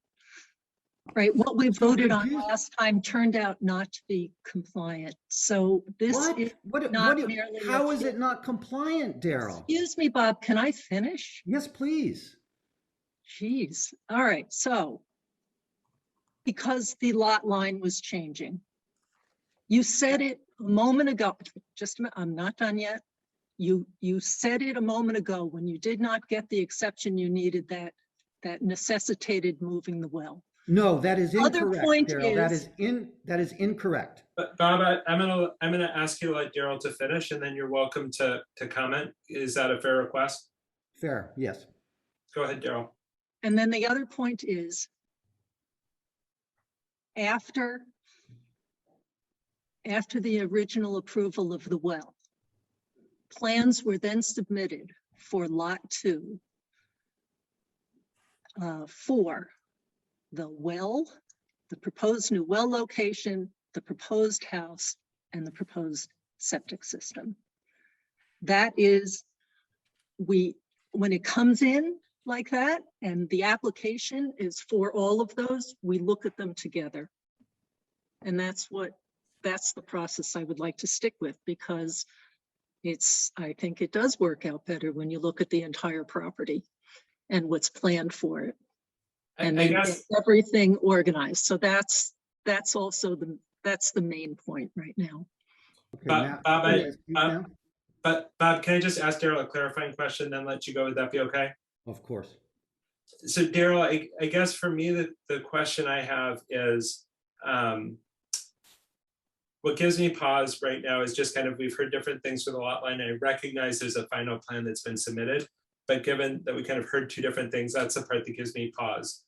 Is the concern that you have about the well, or is it about the kind of total package, or it's the well as it relates to other things that are now cited and a sort of implicit approval of that general relationship if we approve the well? The latter. So it's sort of, we now have an entire package that has been put forth as a complete package rather than pieces. And so I think we should follow our process, which is to evaluate this in its entirety. And if we did that, that would then be in a position to be voted on the 1st November meeting in terms of the. Assuming that, I don't know if Mark has had a chance to see what came in late today, but he'll still need to do a review, but he's done a fairly extensive review of what was provided previously. So oh yes, I think it's entirely possible. So what I would like to propose, and then Bob, I'll sort of circle back to you, is I think we should finish our discussion tonight. If we can't arrive by it tonight, I think we should make a commitment to say this will be prioritized in the workflow so that we're in a position to vote, barring unexpected developments on the septic and the well on November 3rd. Does that feel realistic timeline wise? And then Bob, I'll pass the conversational baton back to you. Sure, so I guess Matt. that's like a Daryl Mark question in terms of the sort of typical cadence of review. It sounds like some part of that happened yesterday to kind of help kind of prime the pump, as it were. Do we feel like it's realistic to conduct the remainder of that review in time to have kind of both on the agenda for the 3rd? I'll let Mark answer that. I have no problem getting the review completed. Now that the septic plan has been reviewed, I just will be using the deficiency checklist to make sure everything was corrected. If not, then it will go back with a letter stating you have not yet corrected this. I don't know. I know the benchmark was one of the issues. I don't know if they put a benchmark within 50 feet, but if they can get that done within 2 weeks, that's a possibility. It's really on their behalf that they corrected everything that was required on the plan. Conservation, I'm going to leave that up to the board to see if you want that in prior to the plan being put on the agenda. And when we say whether we want that in, what's the thing we would be waiting for? Like, what's the technical title of? Assigned order of conditions. Okay. Is what we're expecting for the next go round based on what they've put before Concom. And so is our expectation that Concom will be able to provide that? Because I think, again, recognizing it, I suspect there are parts of this that Mr. Murphy and Mr. Murchison and I would disagree. I think having a desire to kind of have clear endpoints and kind of clear timelines, I think is a perspective I can share. And so I'd love to be able to say, like, I want to see the plan, and I recognize that Desheng worked really hard, but like if it came at 5, like, again, that's not something I'm going to be able to review tonight. And I don't mean that as a critique, but just that isn't enough time for me to do my job, which I feel like is important.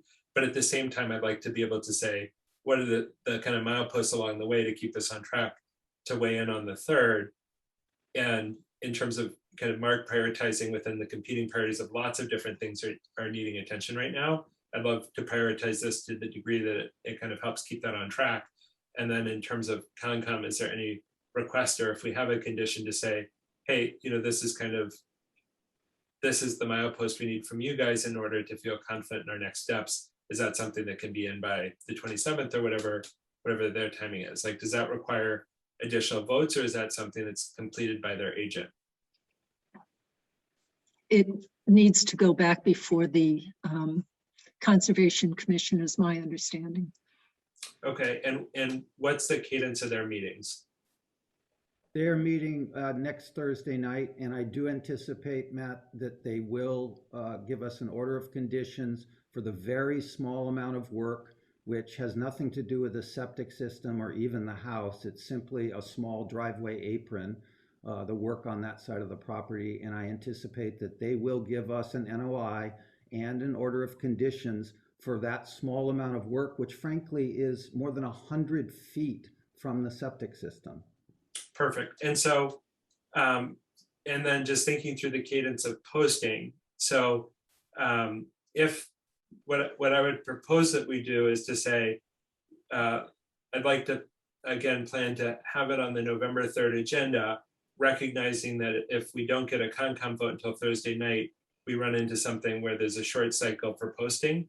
And so I'd like us to post it as an agenda item now, or whenever we post the agenda, recognizing with Mr. Murchison and Mr. Murphy that if the Concom does something different than what's expected, that this then wouldn't be considered because that's the milepost.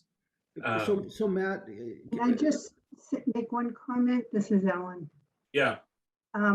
My experience with conservation when it's in notice of intent and order of conditions is after it's voted, they wait the 20 days for the appeal period before the commission signs the order of conditions. So I don't think it would be a bit ready and available by the November 3rd meeting. Okay. I think we've asked Bob to hold a couple of times, so I'd like to kind of let Bob comment unless another board member has a burning agenda or a burning issue related to this.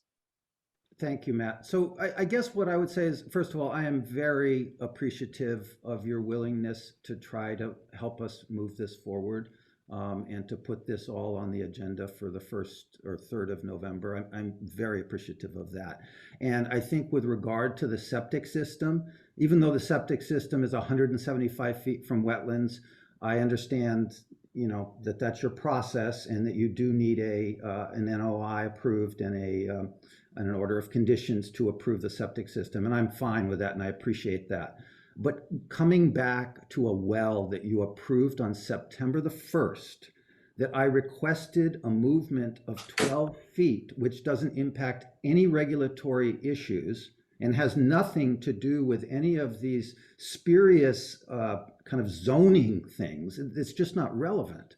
And so what I would ask is that this board tonight, just as it did on September 1st, that it consider whether this is a fully compliant well. And you've had 5 weeks.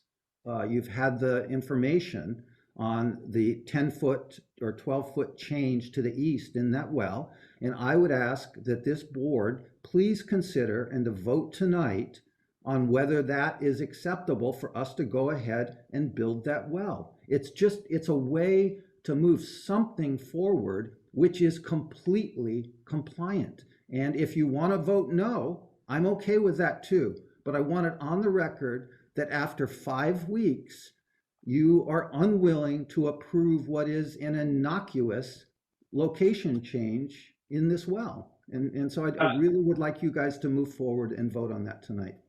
Bob, I would say I'm not comfortable voting because I've heard 2 different things about the property line from you and your council, and I don't see the plan. Yeah, so, okay, Matt, let me. No, but I would just say like if that can move, you're asking me to have faith that nothing else has moved without seeing it, and that's like I can't do that and do my job. So Matt, that property line is completely irrelevant. Whether it's no, but as an example of this change between the plans, like right now, if you can tell me this is exactly the plan, great. The plan we have isn't exactly the plan. The plan that's been updated by the engineer isn't the thing that I've been able to review. So that I totally hear you, and from my standpoint would be comfortable revisiting the well on November 3rd. I'm Yeah, not comfortable doing it without seeing the plan that your engineer revised. You can look at the plan as it's drawn tonight and the A&R as it was endorsed by the planning board and recorded. And the well is completely compliant in either case. Whether But I would that, say, whether but that again, line moves or not has no bearing on your regulatory approval. so I totally hear. So what I'd like to do is a straw poll of the board. So my position is, without seeing the revised plan submitted by the engineer and reported by the applicant, I'm not comfortable voting. What are the position of other members of the board? I agree with that, and I would say that property lines we have property line setbacks in our regulations, so not meaningless. Lisa, what's your position? Oops, sorry. You know, I would prefer that we vote on something that's explicitly and accurately represented on a plan. And that's, you know, that's just the normal way we do things. So I agree. And Matt, I meant to go alphabetical, but I skipped you. What's your position? It's fine. I completely sympathize with Mr. Murchison and the delay here. But I agree. Like, I think it's difficult for us to approve this when we're seeing a plan that we're told is not reflective of the current plan. And so I think we need a chance to review it. And I think it's unfortunate that the delays exist. I completely sympathize with you, but I agree. Okay, let me just clarify, though, the plan as submitted is accurate and it's compliant. I just don't know how to say it any differently than that. So it was submitted at 5 o'clock for a 7 o'clock meeting of a voluntary board. No, Matt, the plan that's up on the screen right now. No, but I'm not going to vote on something that's not your plan. I mean, like, that's just not appropriate. But Matt, Bob, we haven't gotten Dr. Honeywell's position either yet. So I'd like to let the board do its business, and I promise we'll recognize you, okay? Thank you. Rebecca, go ahead. My feeling is in line with everyone else, because if the property line changes, then it's possible that it will no longer comply. So unfortunately, that it's inconvenient, but it means that we really need to, in order to perform our responsibilities, we need to have it come back in front of us when it's in final condition, or during the process where you have things prepared that are relevant at the moment. And Bob, can I ask? Oh, go ahead, Daryl. Oh, I just want to add one other thing. We don't view an application as complete. And again, this is an application for well, septic, and house location. We do not view that as complete until we have the finalized approval from Conservation Commission, which we do not have yet for this property. That's incorrect. Okay, so let me ask one process question for Daryl and Ellen, and then Bob, I'll kind of pass over to you. Does that sound okay? Maybe before we go back to Bob, there have been 2 participants who've had their hands raised for quite some time. So I think I'd like to also give a chance for others to weigh in. Can I ask my clarifying question first, and then we can? Absolutely. So in terms of the NOI, you know, for, is it possible, I guess part of what I'm trying to suss out is the issues that remain in front of the Conservation Commission's ones that could be reasonably sort of presumed to potentially affect the well? No. I hear you, Bob. I think my question's for Daryl and Ellen in terms of, you know, from my standpoint, we discussed the well. I think the sequencing is an important issue. At the same time, I would say, I think if we're saying, you know, the Conservation Commission is going to take X time and then there's a 20-day period before they do it, I would like to do this in as timely a fashion as we're able to. For me, the rate limiting step is I don't want to take things out of sequence, but this is a well we've already approved, and I may not approve a well like this in the future, but the reality is we did approve this one. I would like to be able to address the things that were raised recognizing that it may not be consistent with the process, but I don't want to do that without saying, so like, I'm not going to vote on it tonight. But I would like to be able to concretely move forward, even if there's additional sequences that take time, if it's essentially vanishingly unlikely that they'll be impactful. I'd like a sense from you guys of, you know, when we sort of say it's the driveway piece, if that then reroutes the driveway, it's not clear to me that that could have no impact on the well. And so, you know, Daryl or Ellen, do you have any comment on that? And then we can go to community comment. I guess I don't view it as the same well. Yeah, okay. Maybe community comment, and then I think we kind of need to sell this one out. So I don't see who's got hands up. Who are the sort of hand raisers? I see Deshang. I don't know. Do you One have, was Deshang. I think Brian Moore had his hand raised earlier. so But maybe I don't have that up on the screen right now. I see Brian. So let's start with Brian, then Deshang, and then Bob.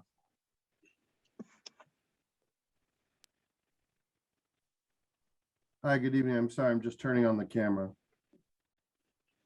I apologize. Can you hear me? Yep. Oh. Yes. Okay, great. Thank you. Hi, good evening. Brian Moore. I live at 49 Farm Road, and we're the neighbors, obviously, in this map on the left side. The comments I had tonight actually really were not about the well at all. The comments I had were focused on an issue that, I raised with Conservation Commission about, I don't know whose screen this is, but if they could zoom in on the front of this proposed lot, kind of, yes, right where the cursor is, middle of the screen, like just double the size or so. If you look at this lot, the concerns that we have, we're the neighbors to the west, is downhill. There's a big drainage ditch that comes down, was installed sometime in the 70s or 80s or something. And it's a pre-existing condition to everything that's out here.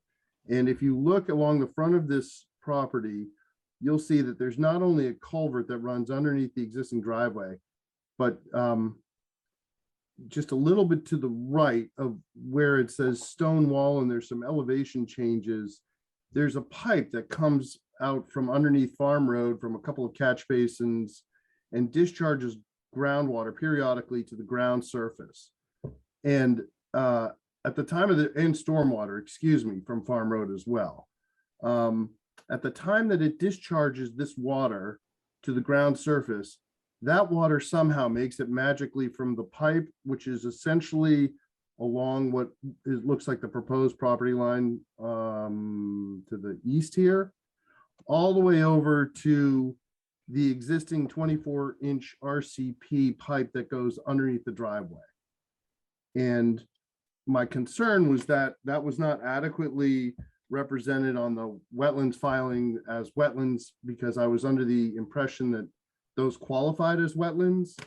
And it was explained to me that such a discharge doesn't necessarily qualify for wetlands if other conditions aren't met, such as hydric soils or particular types of vegetation that experts use, like Deshang, to demarcate the wetlands. And that the virtue of the Conservation Commission's acceptance of the plan meant essentially that the wetlands had been defined without any further opportunity for discussion or discourse or appeal at that time that part of the application went through. And so my concern is that the water that goes is really related to the water that flows along the front of that property. And I believe that that's a water course. And a water course is actually in Sherburne bylaws, not regulated by the Conservation Commission. It's actually a part, I don't know how it's regulated, but I can tell you that it appears in section 10.2 of the Board of Health regulations, which state that no septic shall be installed within 125 feet of a water course. Now, there's other language in there, but it says water course. And if water goes from point A to point B, even if it's in a straight line, that I believe qualifies as a water course. I think some of our other neighbors have expressed concerns about it possibly being like a vernal pool habitat or qualifying as a vernal pool habitat that has yet to be mapped. But my concern is related to the stormwater and to the fact that a septic system is being proposed within such close proximity to this, a proximity that would actually not allow them to do this construction without a variance. And I wanted to raise this, or some kind of exception or something. I wanted to raise this in the meeting to be fair, to put this on the table so that the applicant has an opportunity to address this issue to your satisfaction, so it doesn't become something that we have to try to prove after the fact. Because it's a water course, then it should be addressed accordingly. And I believe that the other plans that are on file that maybe Mark reviewed show other septic systems on these proposed lots are also within 125 feet of this water course. So our concern is that if we're going to address this water course issue, which is within your jurisdictional purview, then we should address the water course not only for lot, I think this is 53, but for the other proposed lots, which are appearing on multiple screenshots and multiple plans in front of multiple boards at the town level. So those are my comments. I have other comments, but I don't think that any of them are necessarily germane tonight, given the other issues. But as you can tell, I think that that's a water course, and I think that certainly it should be looked at and treated as a resource area that needs to be protected under section 10.2 of your bylaw. And that's the end of my comments. Thank you. Thank you, Brian. And we will consult with Conservation Commission about that, because we don't normally make those sorts of determinations about wetlands and water courses. And so we've got Desheng and then Bob, and then I'd like to try to put a limited 10 minutes on this, just as, you know, we're sort of an hour plus and have other business to get to. So Desheng, do you want to go ahead? Yes, good evening. So I was tied up with another meeting, so I just got on and I think I heard most of it. I trying to make in, the first thing is probably Ms. Moore's comments about this water course. The whole resource area delineation have been reviewed. This area is not a water course. It's basically, there is a town drainage from Farm Road, just from one or two catch basins coming into it, because this area have such a sandy soils. The water get dumped even though on our land, but without any legal easement. But from the resource impact perspective, those water just infiltrate into the ground right away. It doesn't cause any hydric soils or wetland vegetation, or the discrete channel go to the 24-inch pipe. That 24-inch pipe is basically put in there, and we even observed some leaf mats. There's no flow even through that area. If there's any, would be very extreme conditions. But under normal annual flow, there's no water going through that pipe. That pipe is dry. And so there's no vulnerable species as far as we saw. And it doesn't last long enough, and they don't really have deep enough water, as Mr. Morse noticed.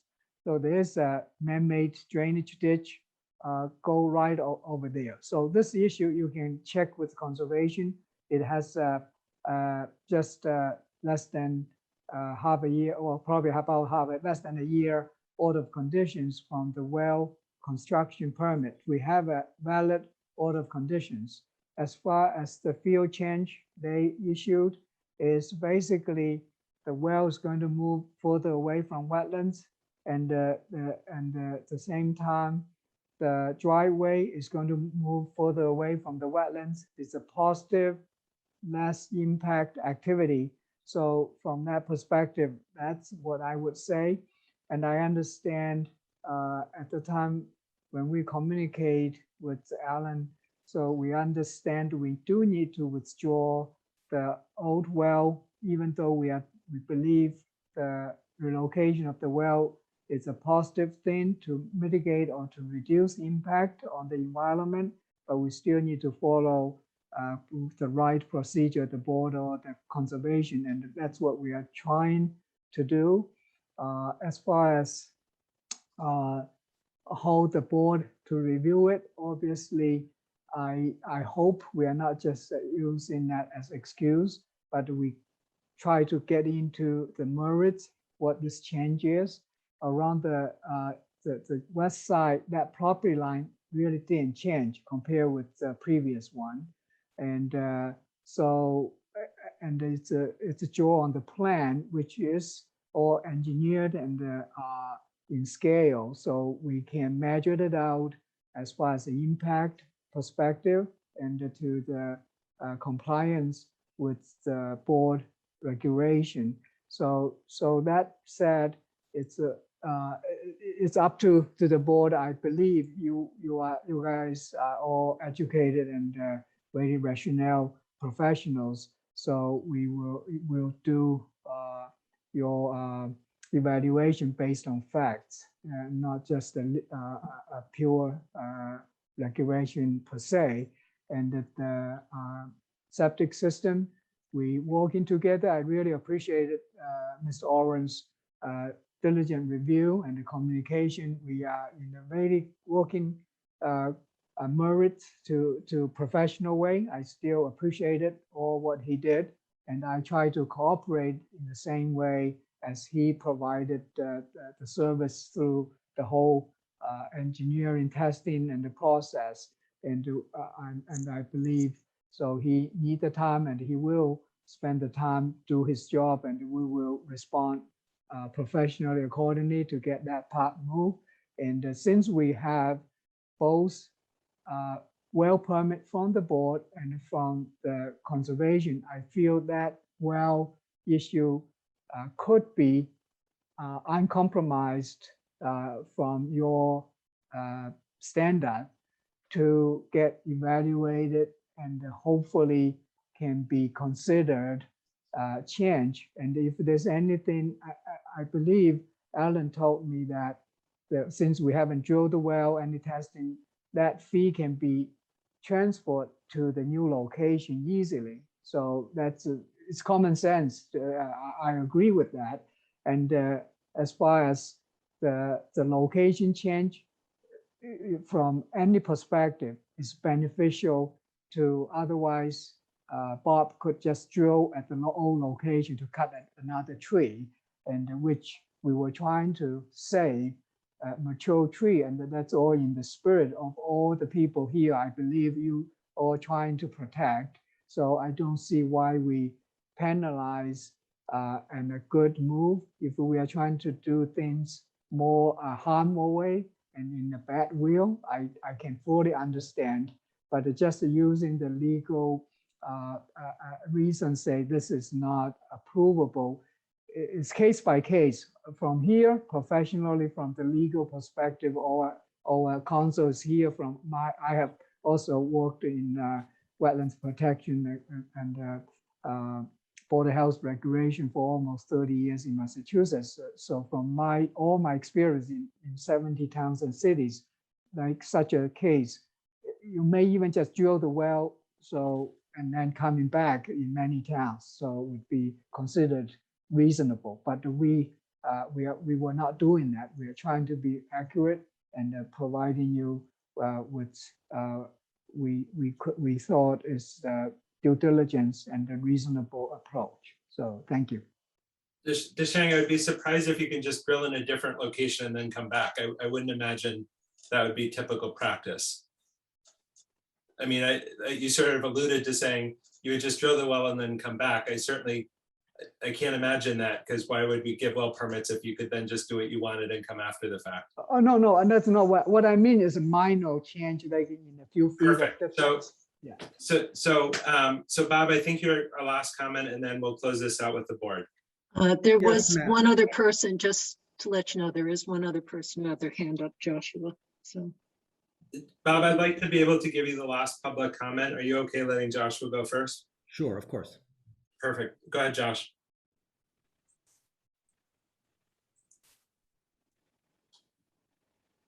Josh, you're on mute still. Sorry, I'm just trying to, we have two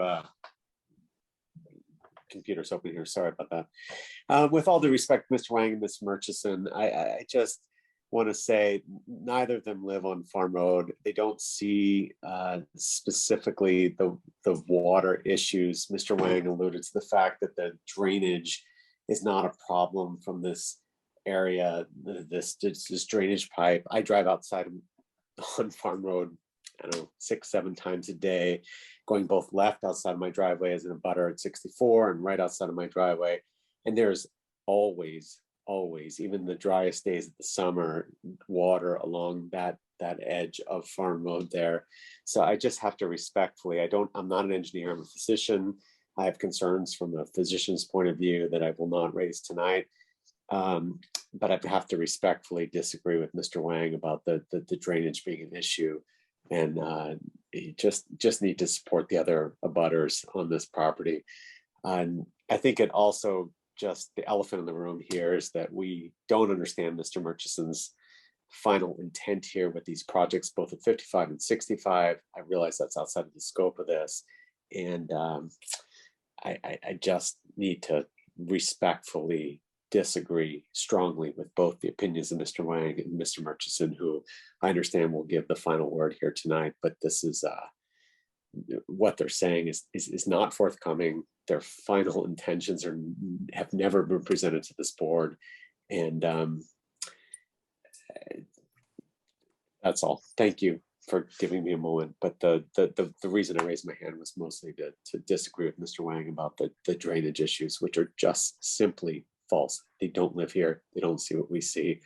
And this is going to be a problem for our community. Thanks so much, Joshua. Bob, if you can kind of close out the comments and then we'll finish deliberation with the board. Sure, and actually, Joshua, I'm glad you commented, because I'll address that first, because I haven't really had a chance to do that in all these other meetings. I mean, the regulatory process is a very narrow thing on a conventional by right project, which this is, and several of the other additional homes. So there's not really a public hearing for me to address these issues and these questions that you have. But what I would say, and I posted this on social media, one of your neighbors put up some pretty unpleasant stuff about me on social media recently, and I posted immediately back that, you know, from a community perspective, I would be more than happy. And frankly, I reached out, I've been talking to the Moores, who I know, for 6 months about this.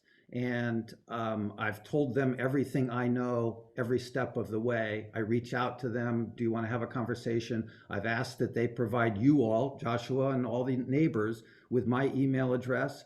I am more than happy to have a conversation with you in person, on the telephone, by email, however you want. And I'll tell you everything I know right now. I can't tell you things don't change as you learn more information when you're looking at a development project. Things do change along the way, but I have not been disingenuous with anybody. Please call me, please email me. I'll sit down with a group of you or individually, however you're comfortable, but I am not hiding anything.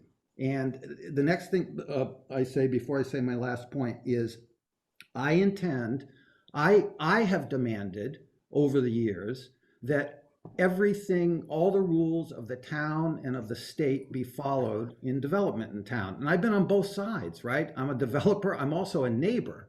And I have demanded that all the rules be followed. And I have no problem with all of you demanding that I follow all the rules. And I will follow all the rules. These are not actually complicated projects. And I am following all of the rules, and I will. And so I just have nothing to hide. I'm happy to have those conversations. So please reach out to me. I'm not the boogeyman. I'm your neighbor. I live like through the woods, 3/8 of a mile from you, and I'm willing to have a conversation. So let's do that. I hope you're available. And then the last thing, Matt, I would say is that I know you guys are going to vote no, that I can't move the location of a fully compliant well, approved fully compliant well by 10 feet. I know you're going to vote no tonight, but I would really respectfully ask, Matt, that you hold that vote, because I want you to vote no, and I want you to articulate why you're voting no. That's just part of the regulatory process. And I know that's being firm, but I just feel like we're at the point in this conversation and, you know, we're months and months into a conversation with the Board of Health that I need a vote from you guys tonight. Even if it's no, I need a vote, please. Thank you. Thanks, Bob. You know, sort of having taken the straw poll, it sounds like again, I don't want to re-adjudicate things we already commented on. You know, have any of the other members of the board changed their mind in terms of feeling to be in a position to vote tonight? For me, it's still no. If everybody kind of remains in the same position, I'd like to talk about next steps. But if you don't or want to have more discussion, feel free to weigh in now. I am of the same opinion that we have not verified the compliance of the well per the new plan. So what I want to then be able to define, and so again, I recognize that, Bob, that you want to vote. I don't think you'll get one tonight. In fact, you will not get one tonight because that's kind of where we've collectively landed. I would like to be able to define a timeline in a kind of clear way that's transparent both to abutters and other invested parties and to Mr. Murchison and Mr. Murphy. You know, for me, I guess the question is, I do think there needs to be full due diligence. At the same time, I think the general standard we've applied is that when things move towards compliance as a board, we generally welcome that. I think with the concerns raised by the Moores previously, the well moving further from the property line is a positive thing. For the 11-inch maple, I certainly welcome its continued survival and would sort of be open to considering it. I want to be clear about what's a realistic timeline for that in terms of doing so. I'd love for us to be in a position to at least consider the well November 3rd, recognizing that we may not be in a position to the NOI, which we'd like to do for the full project, nor do I want the well to be considered an implicit approval of any other parts of the plan. You know, Daryl, I know for you, this feels like a different well. I think for me, at 12 feet, I don't know that it does, but I'd like to kind of get a gut check from folks if this is something we can work to resolve on that November 3rd meeting.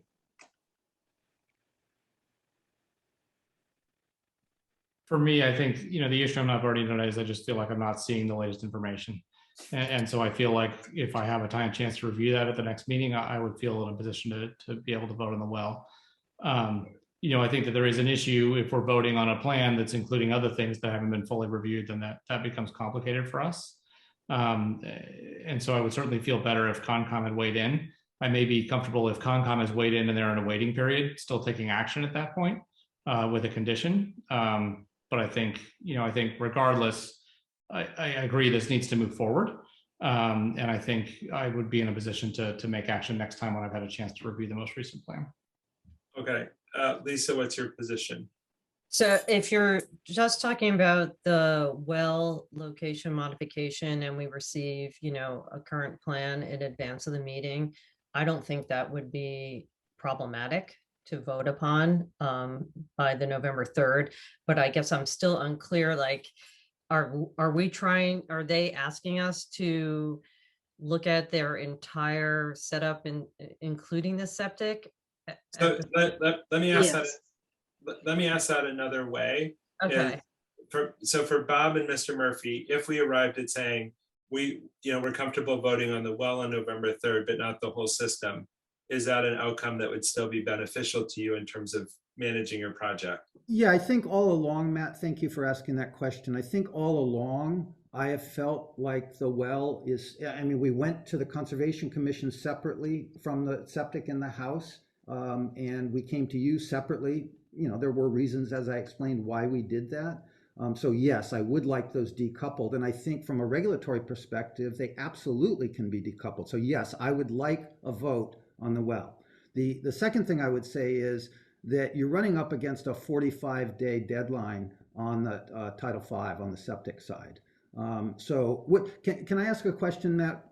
We returned answering all of your questions, and I think what we've given Mark this afternoon at 4 o'clock in response to his comments last night, a fully compliant system. How long is it reasonable for us to expect to hear back from Mark? I'm not going to get into that, Bob. Well, but that informs the question, though, Matt, about November 3rd. Bob, I would be happy to. No, it's 9:40 at night. We are not doing this now. There's a have short other- answer to that. There is a short answer. It is, we have 45 days from the time when the application is complete. Without Conservation Commission approval, the application is not complete and the clock has not started ticking. Title V does not require Conservation Commission approval. I don't want to go back and forth about this No, right now. so It's 9:40 at stop night. there. I think that if there's any doubt about whether we'll hit a regulatory deadline, I think that needs to be addressed. But again, we need to be done with this topic and we need to attend to other business of the board. I So- certainly would agree with that. I do want to point out for the board that and we can talk about it, and obviously as a board there's opportunities for disagreement, but this well is now being presented on a plan with the house and the septic, and it would be a deviation from anything we've done before if we treat the well separately. Now that this application came in, was a new application was submitted for these three components. So if we view it separately, that will be a departure from what we have done in the past. So I'm comfortable like for me that I think I recognize the departure, and also just looking at what an incredible amount of time has been spent in this discussion, the importance of having those consistent patterns and adhering to them, because this has been a lot of time. At the same time, for me, I want to be sensitive to the fact of the NOI and the other pieces, but particularly the reality is we did approve a well. We have a well that is more compliant. I think we should review that well in the context of the information provided, but that doesn't mean that it's a sort of pre-approval of the septic or other things if those haven't had times to follow the process and they're not already approved. For me, I think that we are approving something with no less information than we did when we approved its predecessor. I would not be inclined to approve a future well in the same way, but changing the handling of the same property in a way that is more consistent with the things we prioritize feels inconsistent with our general practice. So I don't disagree with any of the concerns you have, because this has been an hour and a half of time, in large part because of the process. And I think that speaks to the value of the process and the sequencing. But at the same time, I feel like I'd like to get the well piece resolved. I do think we need to think about the well in the context of the house and the septic. And so I wouldn't treat it as those are blank portions on the plan, but that if the septic or other parts requires more time to be approved based on the sequencing with Concom, so be it. I don't want to rush that part of the approval just to approve the well at an earlier opportunity. So for me, the way I'm thinking about it is, we have an approved well. I think if Mr. Murchison wanted to drill the well today, he could, right? No. Because he hasn't, what's preventing him from doing so? Like He if he would wanted have to drill it in the prior location. Right. But so if he in fact was compliant with the prior location, then he could drill it. And we'd say that is a less desirable outcome. And so for me, as I think about, how I would think about it as an applicant, I would like to make it as easy as possible for Mr. Murchison to do the things that are as consistent as possible with the desires of the board. Now, it's again a question of whether the 11-inch maple would make Concom say this isn't approved versus not. That's one part I don't know. But for me, that's part of the logic, is he's got a plan in hand that conceivably could be used to drill in a less desirable location, both for the applicant, for the board, and for butters.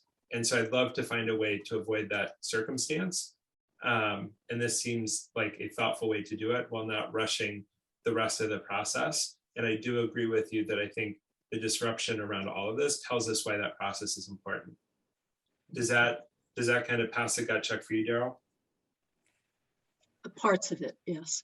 Okay, so it sounds like we will, Mark will work with the applicant and their engineer to do as much as possible to provide as complete information related to the plans. We will have an updated plan provided to the board. If there are no edits to the current one, if Ellen could circulate that to the board, if there are edits, then I think, to the question of how much time we would need, I would say I'd like to see it at least 48 hours before the meeting, since, we can't drop everything necessarily right before the meeting and do it. Does that sound like reasonable next steps to the board? Yes, I think we need to Yeah. follow the procedure, and if you have everything ready at the meeting, we can vote, and if we don't have everything that's relevant at that moment, we can't vote. And everybody knows the procedure, and you just need to follow it. It's simpler for everybody. Let's not waste any more time. Just do Okay. it. And any other comments from the board? Are we good to kind of move forward and kind of close this topic out? There is one other issue Okay. that Bob brought up this week, I believe, or over the weekend. It was a question about in moving the well and not moving the driveway. We have a requirement that if a well is within a certain distance of a driveway or a road, that it needs to be protected. And he asked for clarification on that and wanted to know, well, what are the rules for that protection? So I responded that the regulation was worded in a way, worded that way in recognition of the wide variety of ways property owners might choose to protect wells. And then he had also asked about process, and I said whether it had ever been applied before. I said in prior instances of this section's application, property owners have provided plans for protection for the board's review and approval.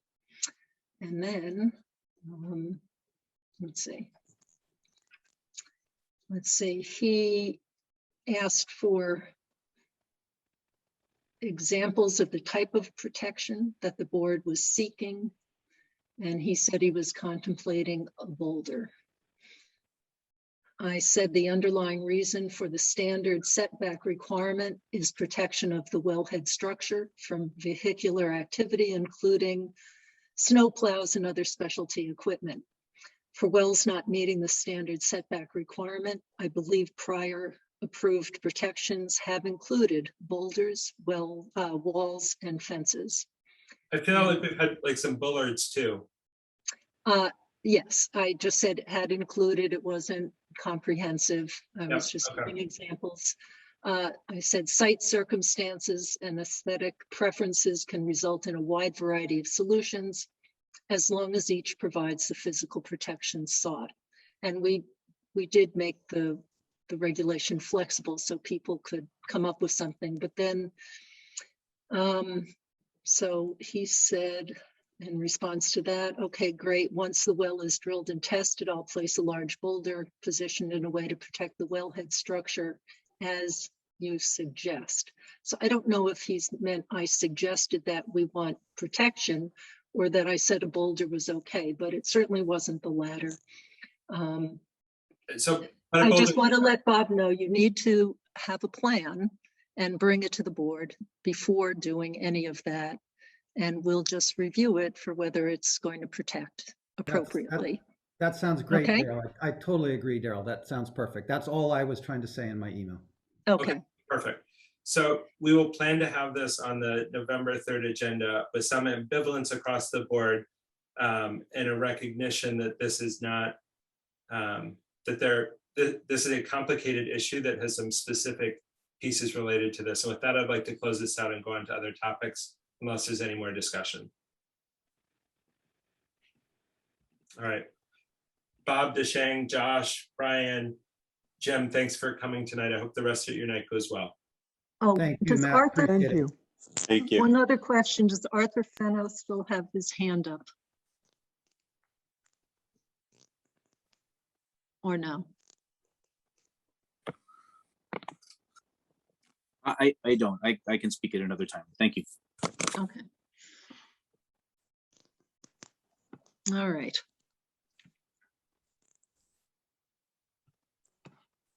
All right. So how about, have we done? Daryl, Yes. would Which you one, like to Ames? do 11 Ames? Yes. Okay, thank you.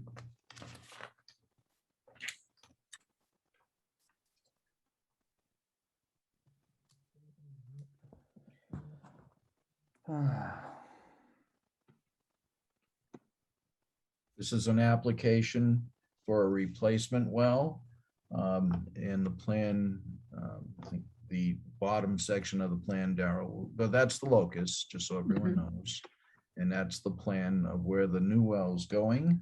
And the existing well, which is noted, will be abandoned in accordance with our requirements. That also includes, just so the board knows, state requirements for abandonment of wells. So a well driller has to do the work and they send a report in on how they abandoned the well. The new well, you can see, is moving a little closer to the house, but it is 75 feet from the street. So it meets our requirements on the distance to the street. And also it's the more than appropriate distance to the septic system. And there is a note just below the plan that shows there are no other wells within 75 feet or septic systems within 200 feet. For my review, I'm recommending approval of this well replacement plan with the old well being abandoned in accordance with state requirements and policy. Okay, and can I just ask a question about this wavy lined outline? And it says existing soil absorption Yeah, system. the engineer, Paul Saunier, just decided to take the old septic plan. So that's been abandoned, but they don't abandon the tank gets abandoned and the old system just sits in the ground.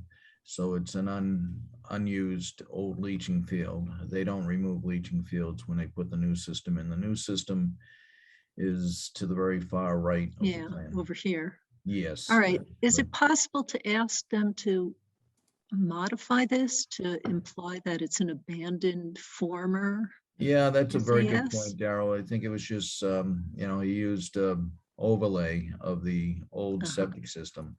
The as-built is what he used. So I could ask that he had to incorporate that language into the plan.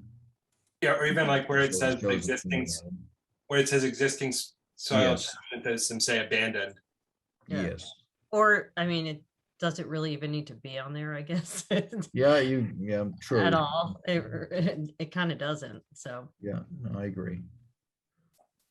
Well, can I just ask, did their well go dry? I'm just always curious, like why people. We have not received notice on why they're asking to replace it. I'm not for sure if they had an issue with water quality or quantity, but they never disclosed. I could ask the engineer why they're doing this. I think that would just be useful information for us to know and sort of keep track of things, especially if it's a water quality issue. We would definitely want to know that. So if you could ask, that would be great. I will. Okay, any other comments from anyone?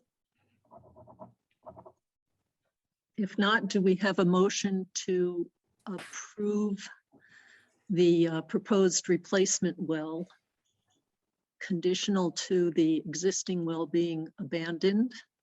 Do we need that condition, Mark? Yes, Okay, even and though it's also- on the plan, I would still recommend that be part of your vote.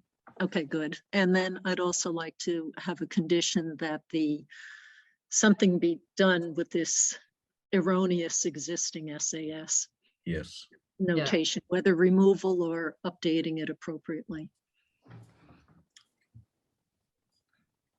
So moved. I don't know. Seconded. Any other questions or comments? Darrell, just so you know, then we will not release the plan nor sign the well application until that's been done. That sounds great. Okay, so Darrell, aye. Matt Beavers, aye. Lisa, I. Rebecca Honeywell, aye. Matt Vitale, aye. All right.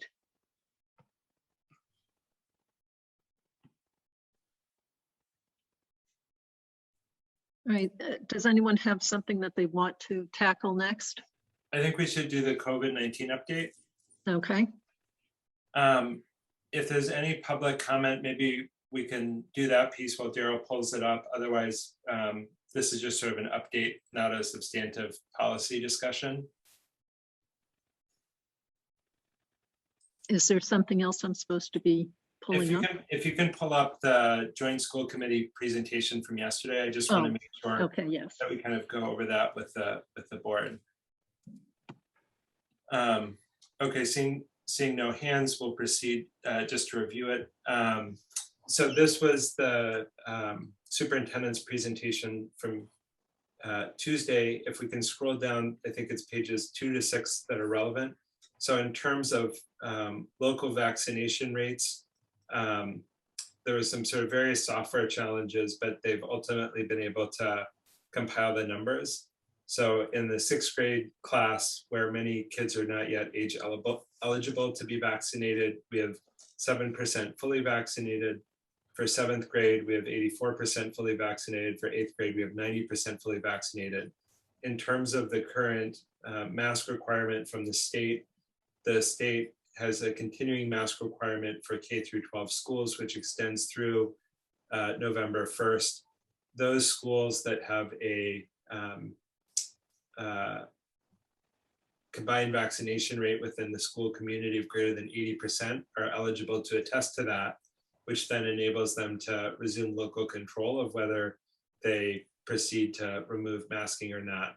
My understanding is that 4 districts have done this so far. I think it was, if I remember right, it was Hopkinton, Ashland, and then there were 2 kind of primarily special ed programs that had applied. I think Hopkinton, if I recall correctly, has applied to do it, though they're not yet lifting their mask mandate. And for us, for elementary school, it's not eligible. For middle school, they're not eligible because the total rate is 67%. The staff rate has a couple of folks who've scheduled appointments and some exemptions that the district continues to process. So that number may change a little bit. And if we can go to the next one, Daryl. The high school data, again, we see, pretty positive rates of vaccination in terms of 84% 9th grade, 85% 10th grade, 85% 11th grade, 88% 12th grade. I think for the kids who are partially vaccinated, one of the things we've seen for Delta is the effectiveness of the single shot is significantly lower than earlier variants, where we'd still say, hey, you really need 2 shots for this to be effective, but you're getting some benefit after the first shot. That same pattern has not been as consistently observed for Delta, where I really think of it as, partially vaccinated is really much closer to being unvaccinated than fully vaccinated. So for the total high school students, we're at 86%, for the staff we're at 99%, and for the high school overall, we're at 88%.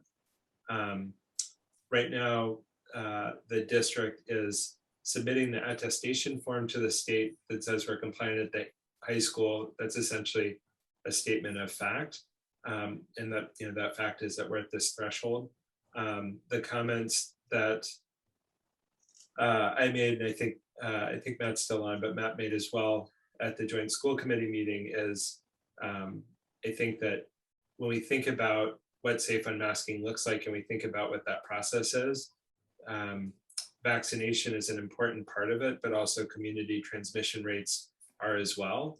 Our current rates have been trending in a good direction for the last several data points, with one kind of uptick in, I think it was August or September, but it kind of is over the last 5 weeks have generally trended downward, but are still in a place where we're in the substantial transmission range, which the CDC would kind of strongly recommend that people remain masked indoors when you have those levels of local transmission.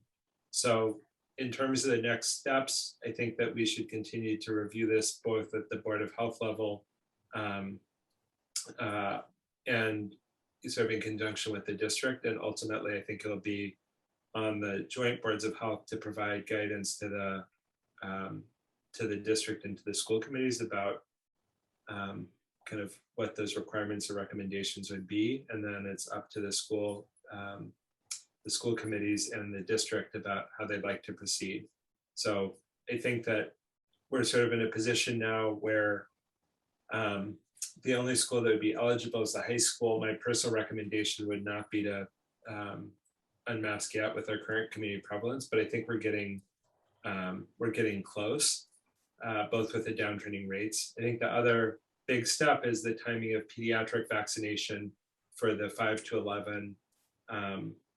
Is sort of expected to come later this month. The communication we're getting from the Mass Medical Society, and Ellen, I think this was on the DPH minutes that you sent for kind of our region, is that probably November 1st is when they're telling sites to start being ready to be ready.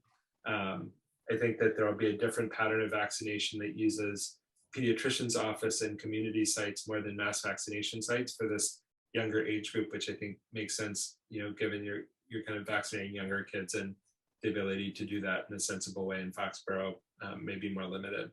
So I think more to come on the topic. I don't think there's anything for us to decide tonight. I do think it makes sense to kind of keep looking at the numbers, both as it relates to our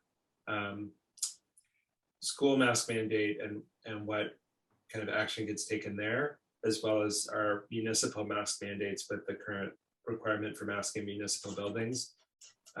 If you zoom into so a lot of the reporting that I do is focused on the district as a combination between the two towns. If you look at the more recent data by town, Sherburne has been, for the last 3 or 4 weeks, running much higher than Dover. So last week, for example, I think we had a rate of like 18 per 100,000 per day, while Dover had about 3. So then at the district level, that then translated to 9.6. But certainly suggests, at least locally, we're still in the high range. Sort of it goes from high, substantial, moderate, low, and we're still in the high range in Sherburne, at least as of the last data report. So I wouldn't recommend any changes to our existing municipal mask policy, but I think the hope is that as we get more vaccine access for younger kids, we'll continue to see numbers trend down. So let me kind of pause there for questions from the board. I think, Joe, if you can go up one slide. I think the communication goals, I just couldn't pull slides out because because this was a PDF, not a PowerPoint. And so the district continues to work with staff around the vaccination requirement. But I think that's largely separate from masking. I think, the kind of other piece of background that I think should inform our masking policy discussions when we get to them is that, as I think we're getting really close to the finish line. Doesn't feel like the right word, because I think leaving hell getting to purgatory might be more apt, but I think we're getting to a better place, but that's coming in fits and starts. And I think the risk that you have is, if we go too quickly and we get in school transmission, I think it could represent a really substantial setback in terms of having kids in school and having that be successful and safe. So it's trying to find that balance while recognizing, I think the end goal is to get to a place where kids are unmasked at school as, kind of the thing we're working towards. It's just the question of how does one get there safely while minimizing the risk of school disruption. Matt, if you're on still, what do you have to add? Edit? I'm here. I'm barely functional, but I'm here. Anything you would add to that from either the joint school committee or your own perspective? I think the couple of points to make are that it's worth reemphasizing that we've not seen any cases of in-school transmission, but that we too continue to have cases among kids, school-age kids, particularly those at the elementary level. So I'm hopeful that broader vaccine access, as well as just general trends, may bring our case rates down. I think one thing for the board to sort of bear in mind is that there may be a role for another joint meeting in the next few weeks.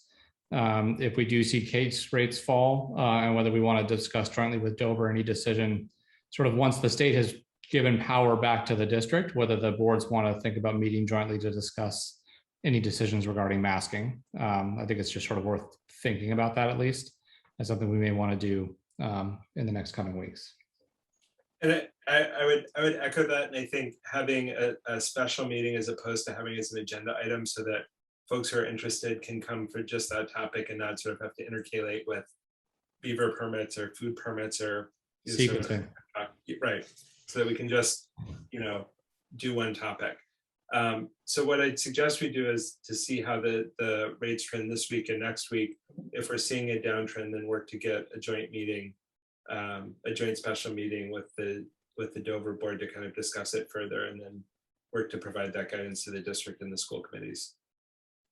And then I think I'd like to consider it. I'd like to see a downtrend in Sherborn because I do think our higher rate could then significantly affect what Dover feels they can do in Chickering. But in any case, So Chickering and Pine Hill are totally off the table for right now because they won't hit the because threshold. neither one of them qualifies. Okay, all right.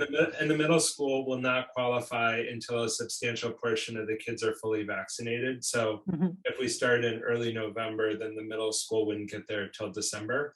So I think part of the logic is if we do get to a place with a high school, you can kind of navigate rolling that out on one campus before the other sites are eligible.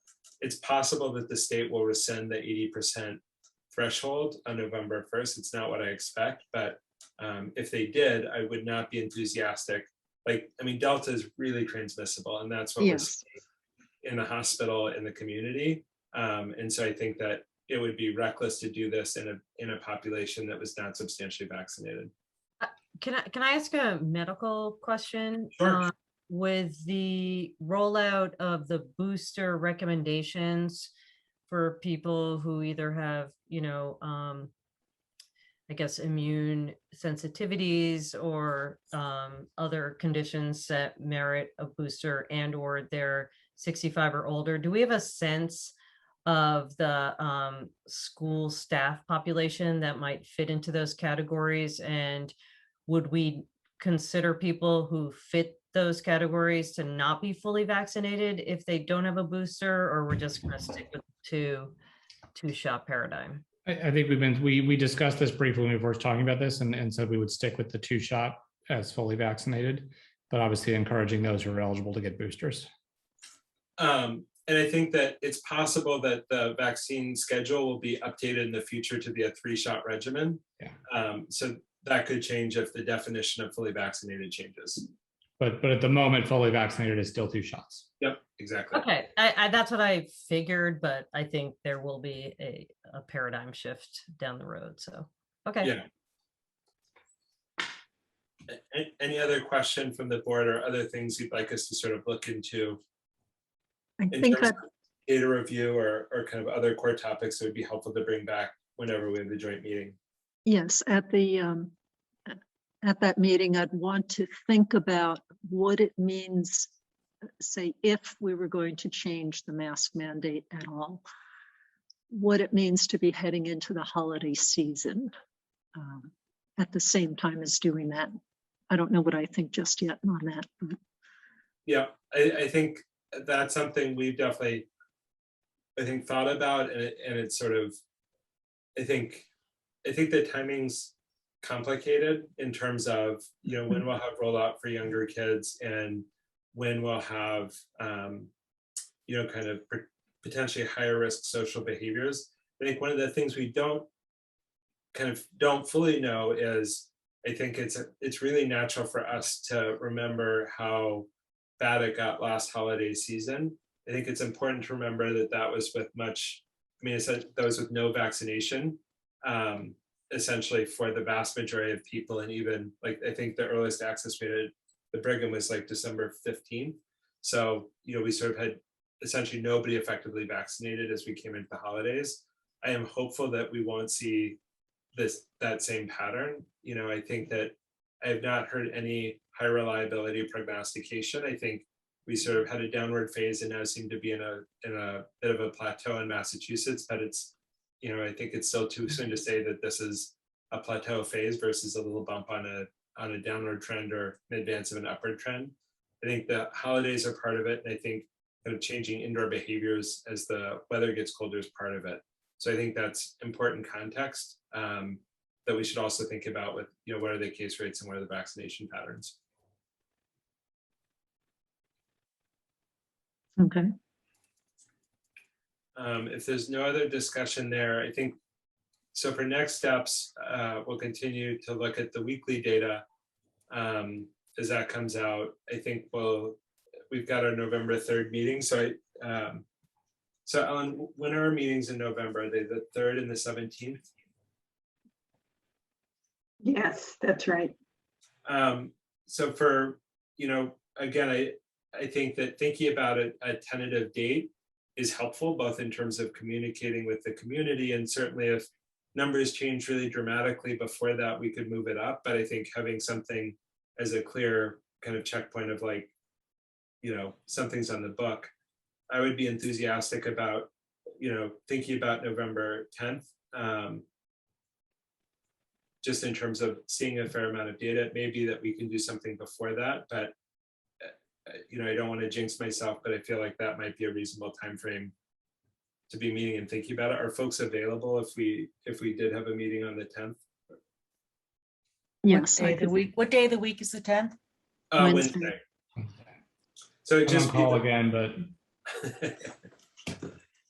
Oh, that's just a happy reminder for me as I look at my calendar. And so I can, if that works for a quorum. So I think I heard Lisa, are you available? Oops, sorry. I think so. I'm waiting to hear when I have a public meeting, but right now I think I'm available.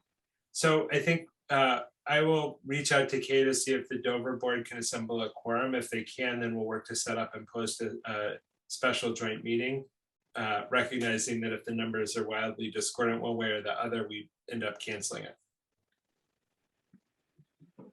Does that sound like reasonable next steps to folks? Yes. Yeah. Okay, perfect. And I'd be amenable to something the week of the 17th as well, not on the 17th, but some other time. Okay. Yeah, I probably If can't. we're do not that quite week. ready by next week. Yeah. Oh, you mean the 17th of November? Yep. Yeah. The next week, sorry. All right. I have discussion of indoor sports here because question has come up about not school basketball, but extracurricular, I don't know what you'd call it, non-school sponsored basketball. Community rec, yeah. Thank you, community that uses the gymnasiums at the various schools in Dover and Sherborn. And I recall hearing at another meeting that there really wasn't too much discussion about sports procedures yet because there weren't any indoor sports taking place at the moment at the schools. Has there been any other discussion? Would masks be required? I think these folks would be looking for some guidance about use of the spaces and what would be best to do. I think from my recollection is that those kids tend to be on the younger side because, once you're in certainly high school, it is typically predominantly the, high schooler teams using the gym. So my recollection is it's probably a decent majority of those kids would not be vaccinated. I'm just saying. So I think we haven't had discussion about winter sports yet. Right. Just because we've had other things. I think the current policy of the school is that any guest of the facility abide by the current masking requirements. And so at the moment, I think people will be required to be masked inside the school. But that obviously may change if we change the masking requirements of the school. So it may just need to become part of our conversation as we address that. I think the sticky wicket, and we're not going to get into this tonight and we don't have the information, would be more that if there's, traveling community teams and then they're playing in other places, we just don't want any like super spreader events to happen because of, people playing recreational sports, but being part of the school system and potentially bringing that. So I just think, I think we can't tell people not to play. Absolutely not. I'm not saying that at all. I'm just saying we just need, it's a bigger framework than just what's happening in the schools. And hopefully people are taking that into consideration as part of these rec leagues, I guess. Yeah, I think that the other thing we can probably piggyback on is to talk to Emily Sullivan from the district, just in terms of, sort of what the discussions have been, if any, because I do think, understanding what, if anything, is in place at the state level, or is, sort of anticipated as we get into winter sports would be helpful context. I think if, the winter sports that are active are high school sports and the kids that are playing are elementary school kids, the guidance is limited. but I think the kind of desire to continue to do everything we can to reduce the risk and recognizing, last year we definitely saw community sports and travel teams as a significant source of transmission in the state. I share your concern. So maybe that's something we can start by following up with Emily and go from there. That sounds good. And I let them know that it was likely not to be a firm answer just yet. And that things would probably change over time as well. Okay, are we done with COVID-19? Yeah, I hope so.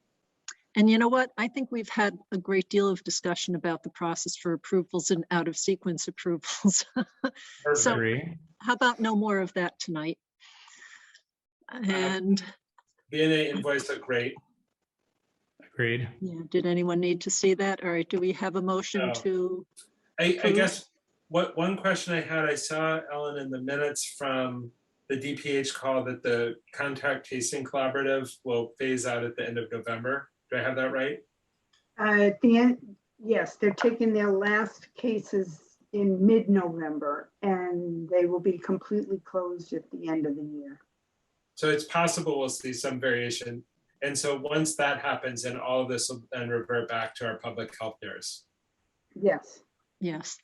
And so it's possible we'll see some cost variation in this because we'll, have a state resource going away. And so I think that's just something to sort of flag and say, this may go up. Absolutely. And let's add to a future agenda. We'll try it next time, but if we get too filled up, we might slide it a bit. But the discussion about hiring a nurse for the town part-time. Yep. That sounds And good. Can we have using that the as a ARPA November? funds. Can we have that as a November 3rd agenda item?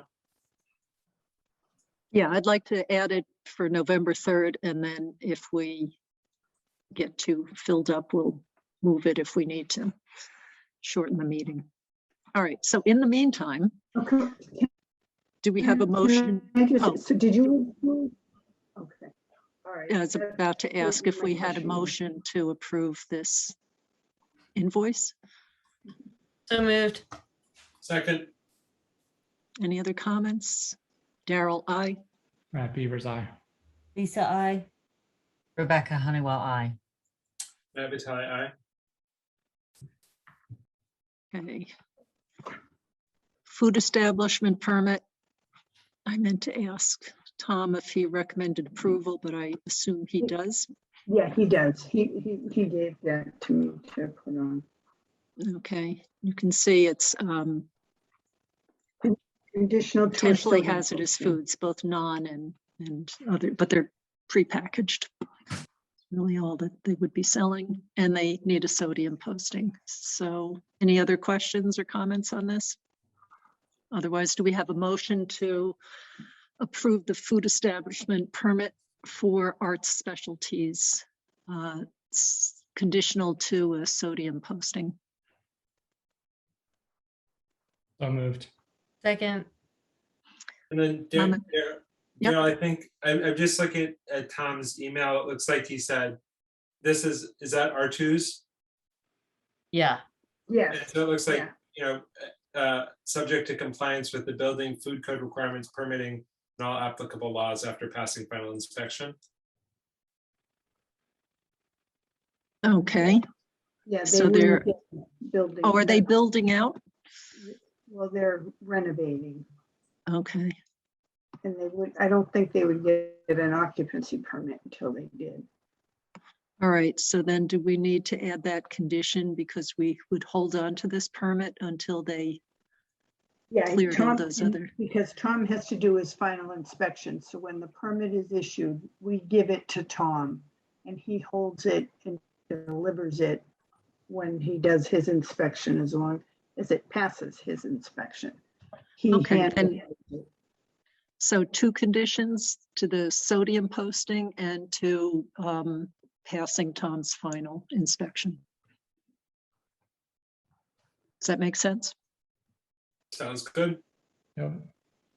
So moved. Second. Daryl, aye. Matt Beavers, aye. Lisa, I. Rebecca Honeywell, aye. Matt Vitale, aye.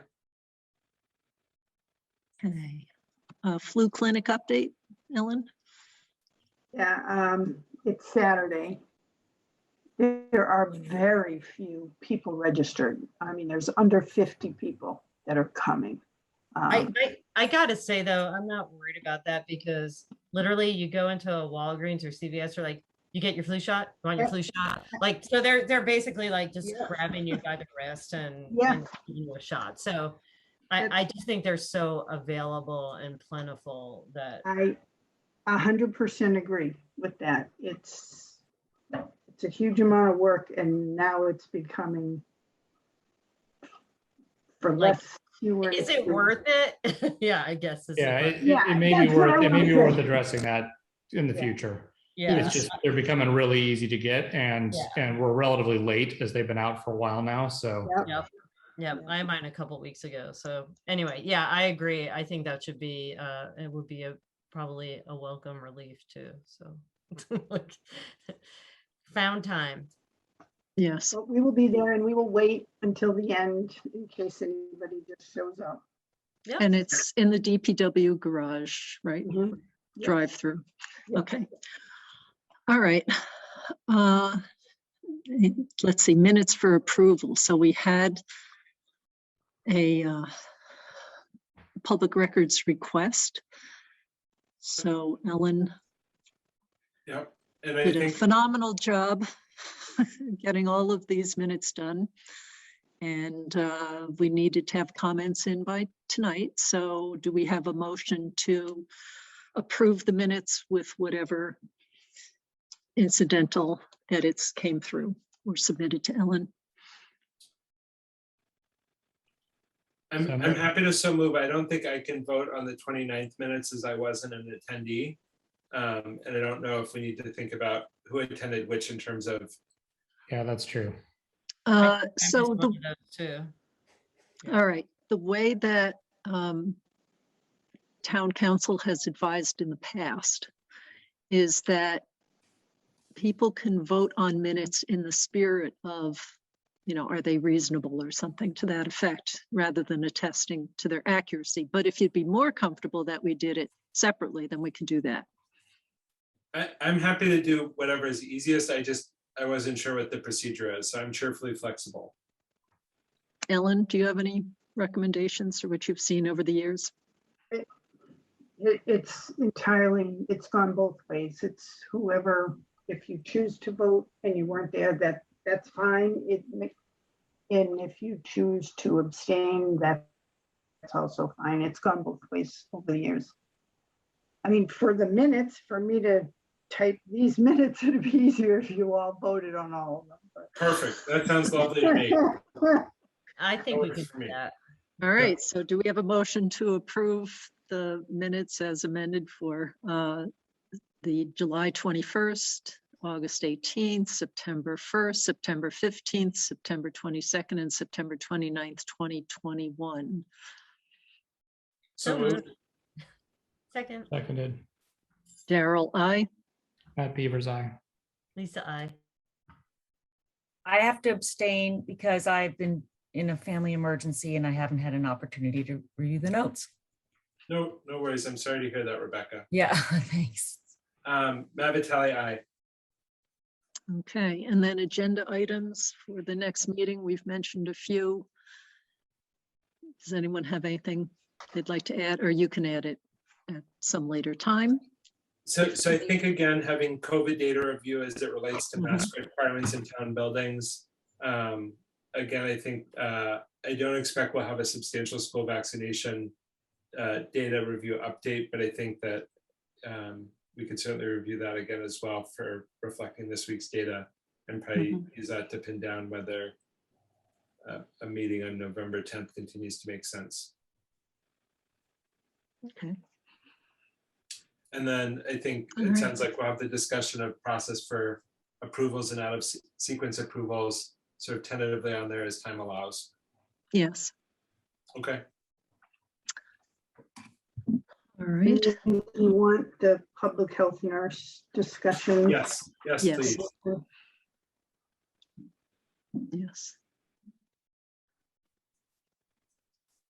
Okay, so do we have do we need a motion to adjourn the?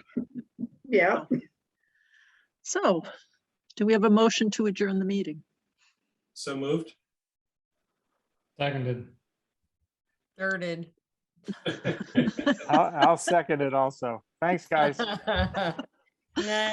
All right, Daryl, aye. Matt Peters, aye. Lisa, I. Rebecca Honeywell, I. Matt Vitale, aye. All Good night, right, everybody. good night. Good night. Thanks. Ciao, guys.